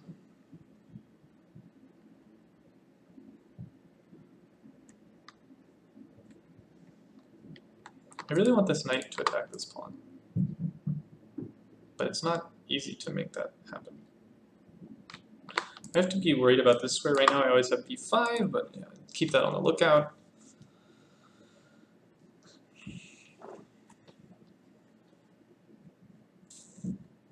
Catching up on the clock, he's burning some time.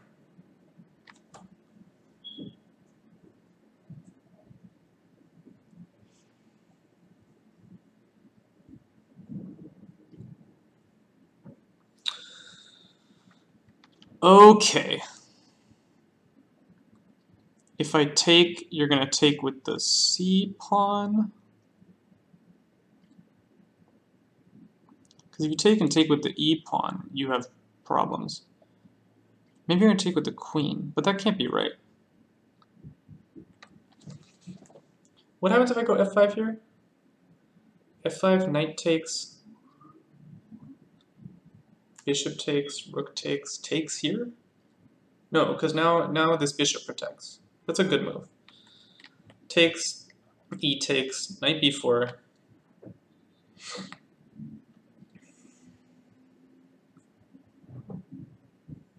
Bishop d1 maybe. Bishop here. No, takes. I can take on h3 again. No, there's a mate. Aha!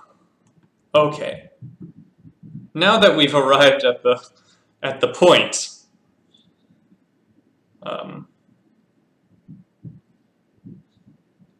knight f6 takes.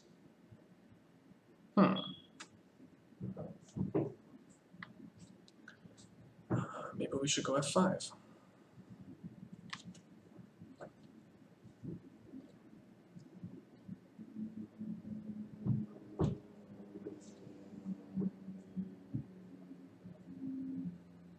g6.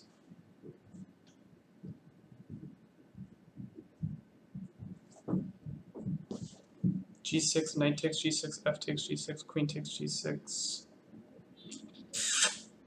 I don't have queen g7. I do have queen g7. It's gonna be hairy. g6, knight. God. g6, knight takes queen g7. Can this rook cause any problems? No. Okay. Let's play g6.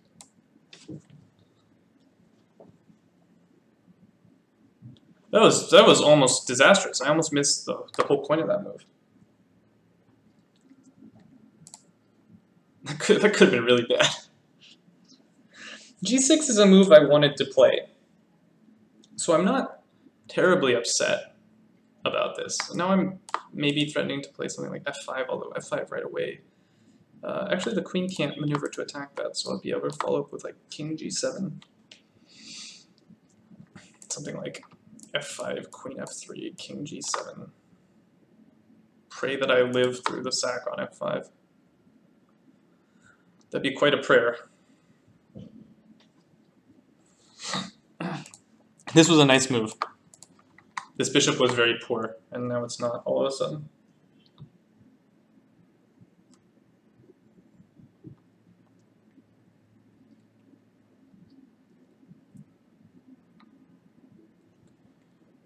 Now say like takes, and who knows what's happening? Takes.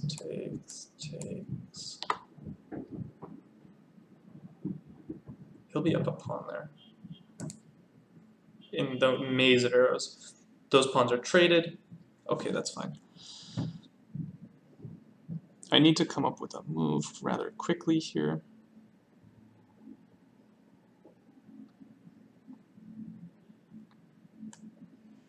Where does this knight belong? I'm not sure.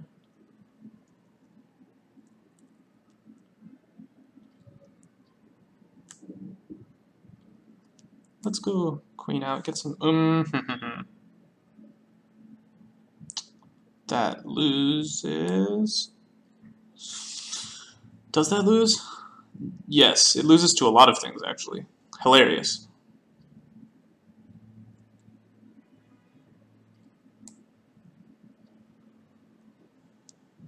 Okay. No, that loses to the sack. Let's play this.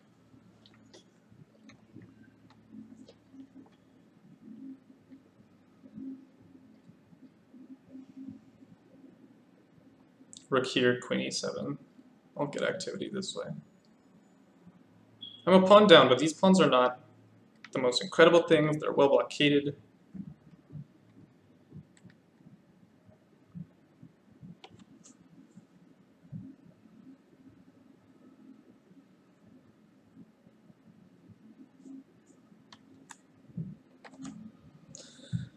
Okay, we gotta go quick. Quick.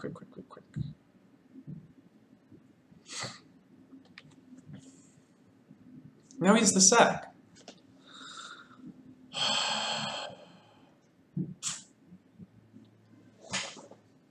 Knight g6.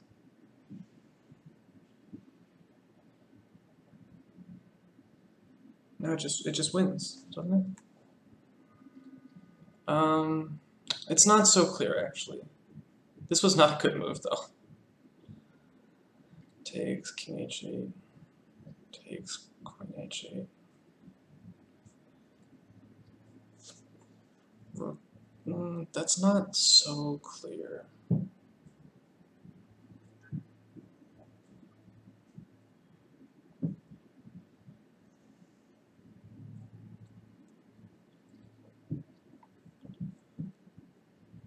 For some reason I thought I was like protecting this. But this move does not really protect it. Not the way you want, at least.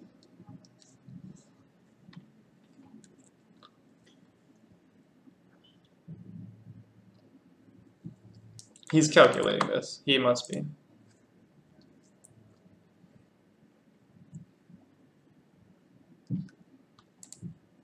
You have to.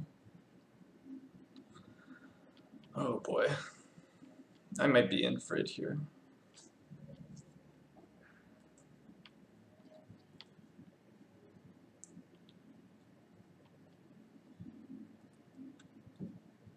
I don't think it wins here though. You get all 3 pawns for the piece though. Yeah, okay. Oh, I don't have queen h7. Ridiculous. So this wins, this completely wins then. Check, check. There's bishop h7, which mates immediately. I can't take this piece. I just can't take it.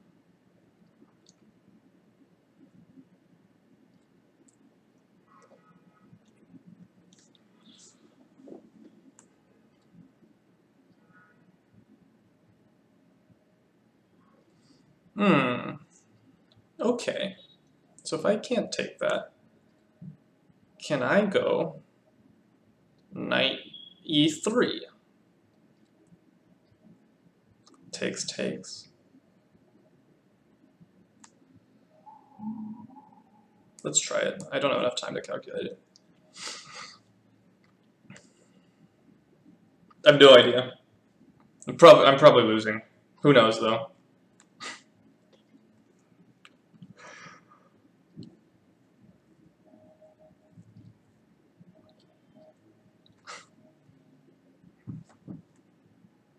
I'm gonna be a down a pawn after this. It's gonna be a passed e pawn. He has rook f6. Ay caramba!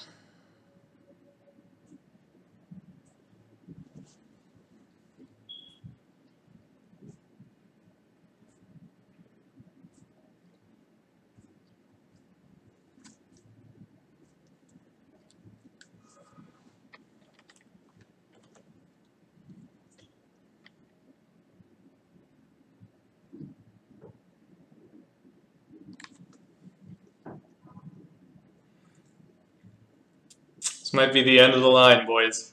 I also really have to pee, but I'm in time trouble. Disaster.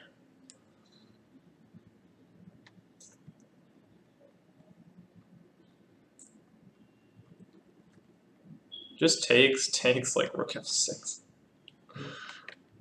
No, that doesn't quite work.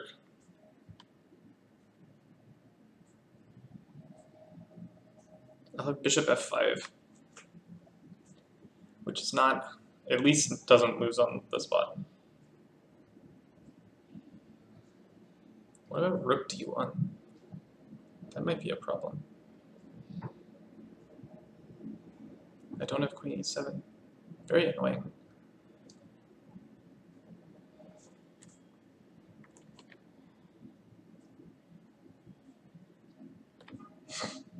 Rook d1, bishop f5. Take. Okay. Okay. Here I have to take the knight. I have to accept that. Otherwise, I'm just down a piece.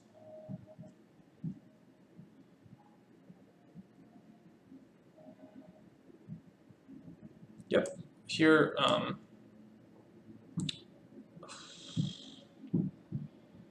I have to play bishop. Oh fuck. The queen's coming in here.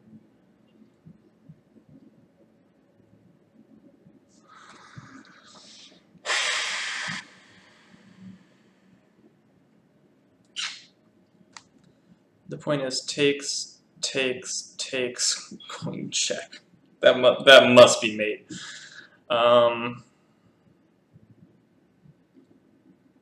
Okay. So that is horribly losing. Let's go bishop f7.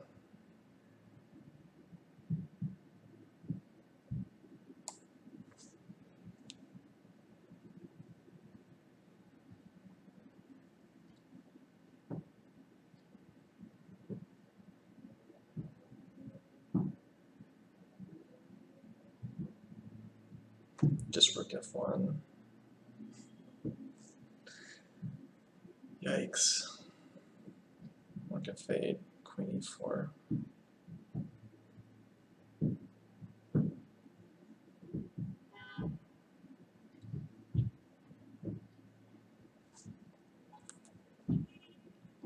Yeah. Now, okay. Rook e7, queen e4. How am I going to do this one? I'm totally busted. This is beyond busted.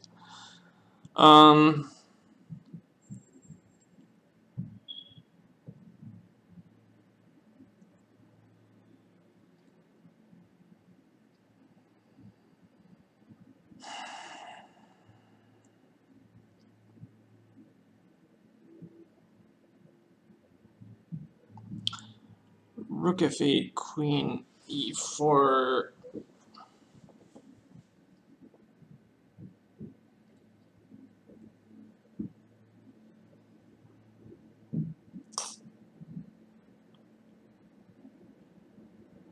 I think rook e7 is better.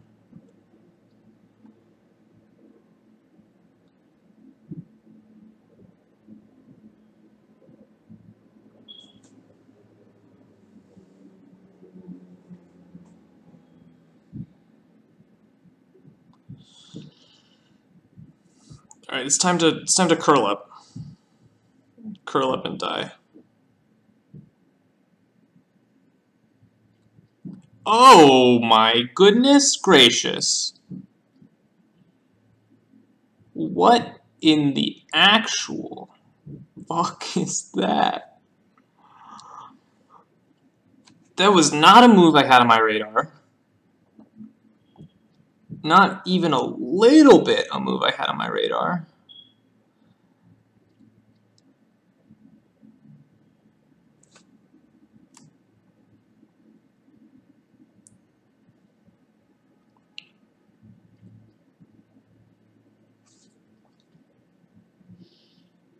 There's a pin, there's a pin. How do I abuse this? Let's go there. Now queen e4 is just gonna murder me. Queen e4 I have this actually. Sort of. I do, I think. Okay.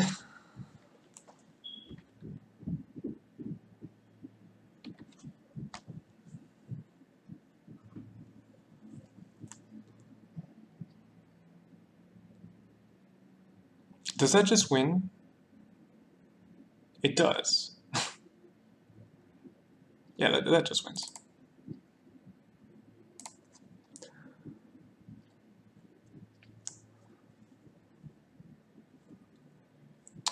Yeah, not a great game from me. Let's see what happened here. I really didn't know. I want to look at the opening book, because that's, I think, yeah, a6 was good. Castles is fine. h6 is a real move. Okay, rook e8 is fine. Bishop e6 is fine. This was all normal. d5 is the move. I was right. Queen. Okay. Oh. That's it. This bishop goes back to f8. I forgot about that in this structure. The bishop on a7 really didn't take apart.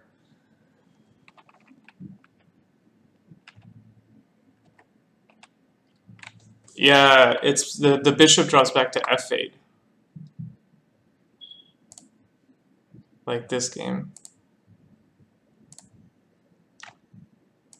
Let's look at this game. This is Zaven versus Armin. I don't know either of these people, but they're pretty good. So Queen d7, and he took. Okay, well this is just an entirely different structure. Oops, this is just an entirely different structure. Because white takes, which is just a totally different thing. But he played knight takes, really.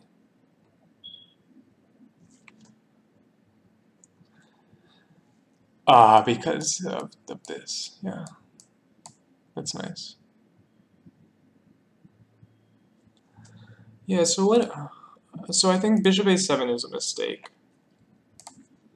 But I can't be losing here. Queen d7, this all must be fine. Knight e7, I don't know about that one. I get back into known theory? Oh, I do. Who knew? There I am, in known theory. Rook d8, so this is all correct. Yeah, it wants to open the center, okay. That I can definitely believe. I felt like I was certainly late. Oh, bishop takes h3 has been played here. I thought about this, man. I thought about taking on h3. I thought it wasn't good. What did I play? Yeah, knight e7, that's a bad move. I also thought about playing g6, which is apparently terrible. My idea was this. It just ignores it. Yeah, that's what I thought. Yeah, knight e7, not a good move. Oh, you can sack. Thought you couldn't. Here I thought taking was bad. I guess I need to take. I just need to take. This is a bad move. Bishop e3. I'm fine here. Knight g6. I liked king g8.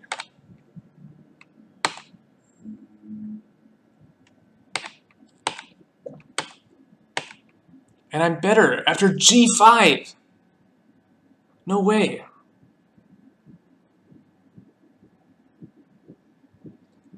g5.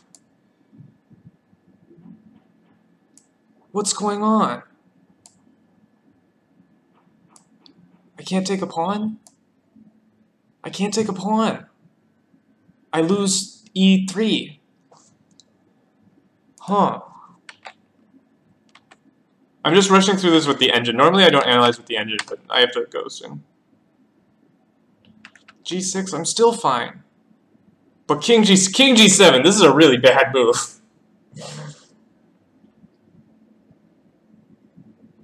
King g7. Ooh, that's a lemon and a half. Yeah, I'm just losing here. Okay, fine. It's still a game here. If I play, yeah, queen e7 is a good move.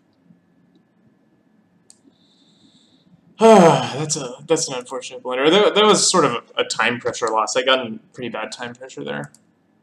But I suppose I should have managed my time better. But I needed that time to come up with an idea at least. Yeah, let me go back to that bishop takes h3 moment. I think that was really critical. Because this has been played before. They don't even take it. Wow. What happens if you take it? Yeah, I saw this. Or I thought you could just go like knight g2. You can't go knight g2. No, I saw, that was on the next move. That's right. I saw this. I saw knight f5. And you just play on the compensation. Incredible. g6 is losing. I saw this. I saw that this was really bad. Yeah, because I don't have anything here. You just play on the compensation. No way. Takes. Knight g4. Am I threatening anything? What am I threatening? Say I play a3. What's the threat? The threat is everything.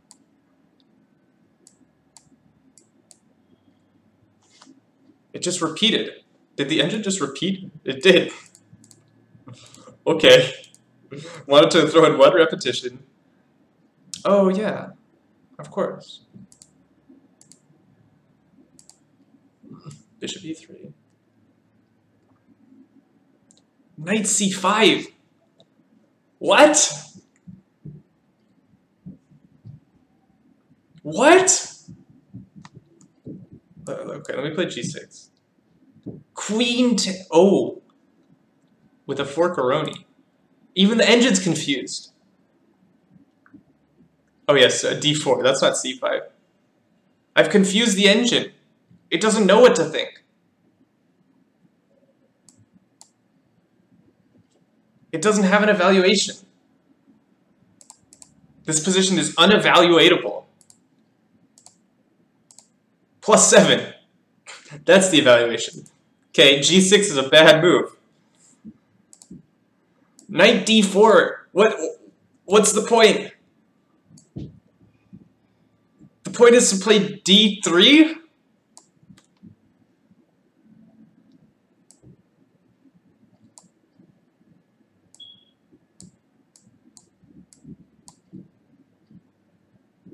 And all of a sudden white is better. Because I don't take it. I give this check first. I always have a perpetual. It's just perpetual. Why are we playing all these tactics? It's just perpetual. No, not this line. Yeah, this is just a perpetual. After like knight g4, it's just perpetual. You can never do anything about it. That's really the end all be all of it. But someone won a game in this line. Who won a game in this line? After bishop takes h3. Let me look at this game. Someone won a game here. Knight g4, bishop e3, d4. Goodness. And black can just keep playing because black always has a perpetual.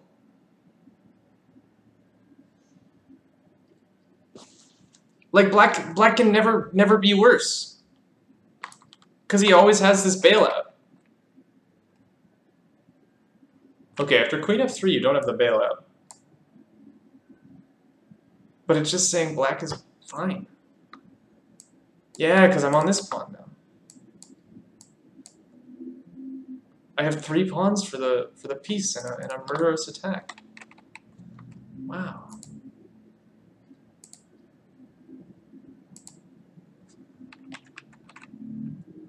What?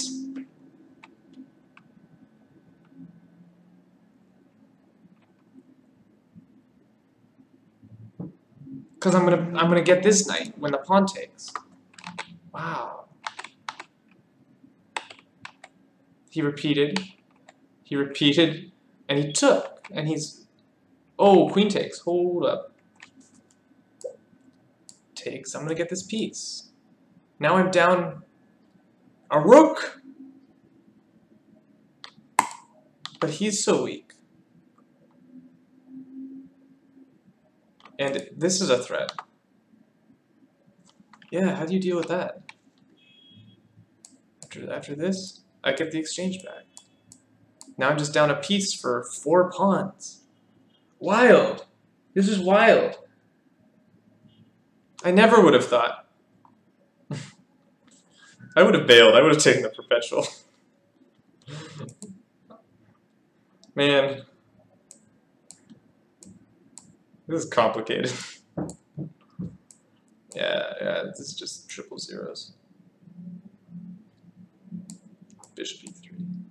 Just boom, boom. Perpetual. I know, right? I'm so bad at chess.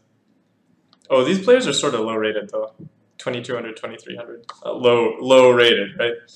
But like not like the shining example of chess. Anyway, that's it for the show. I'm glad I played that game. It's good that I'm getting experience in this structure, because if I want to be playing this at a tournament level, I can't be losing games like this.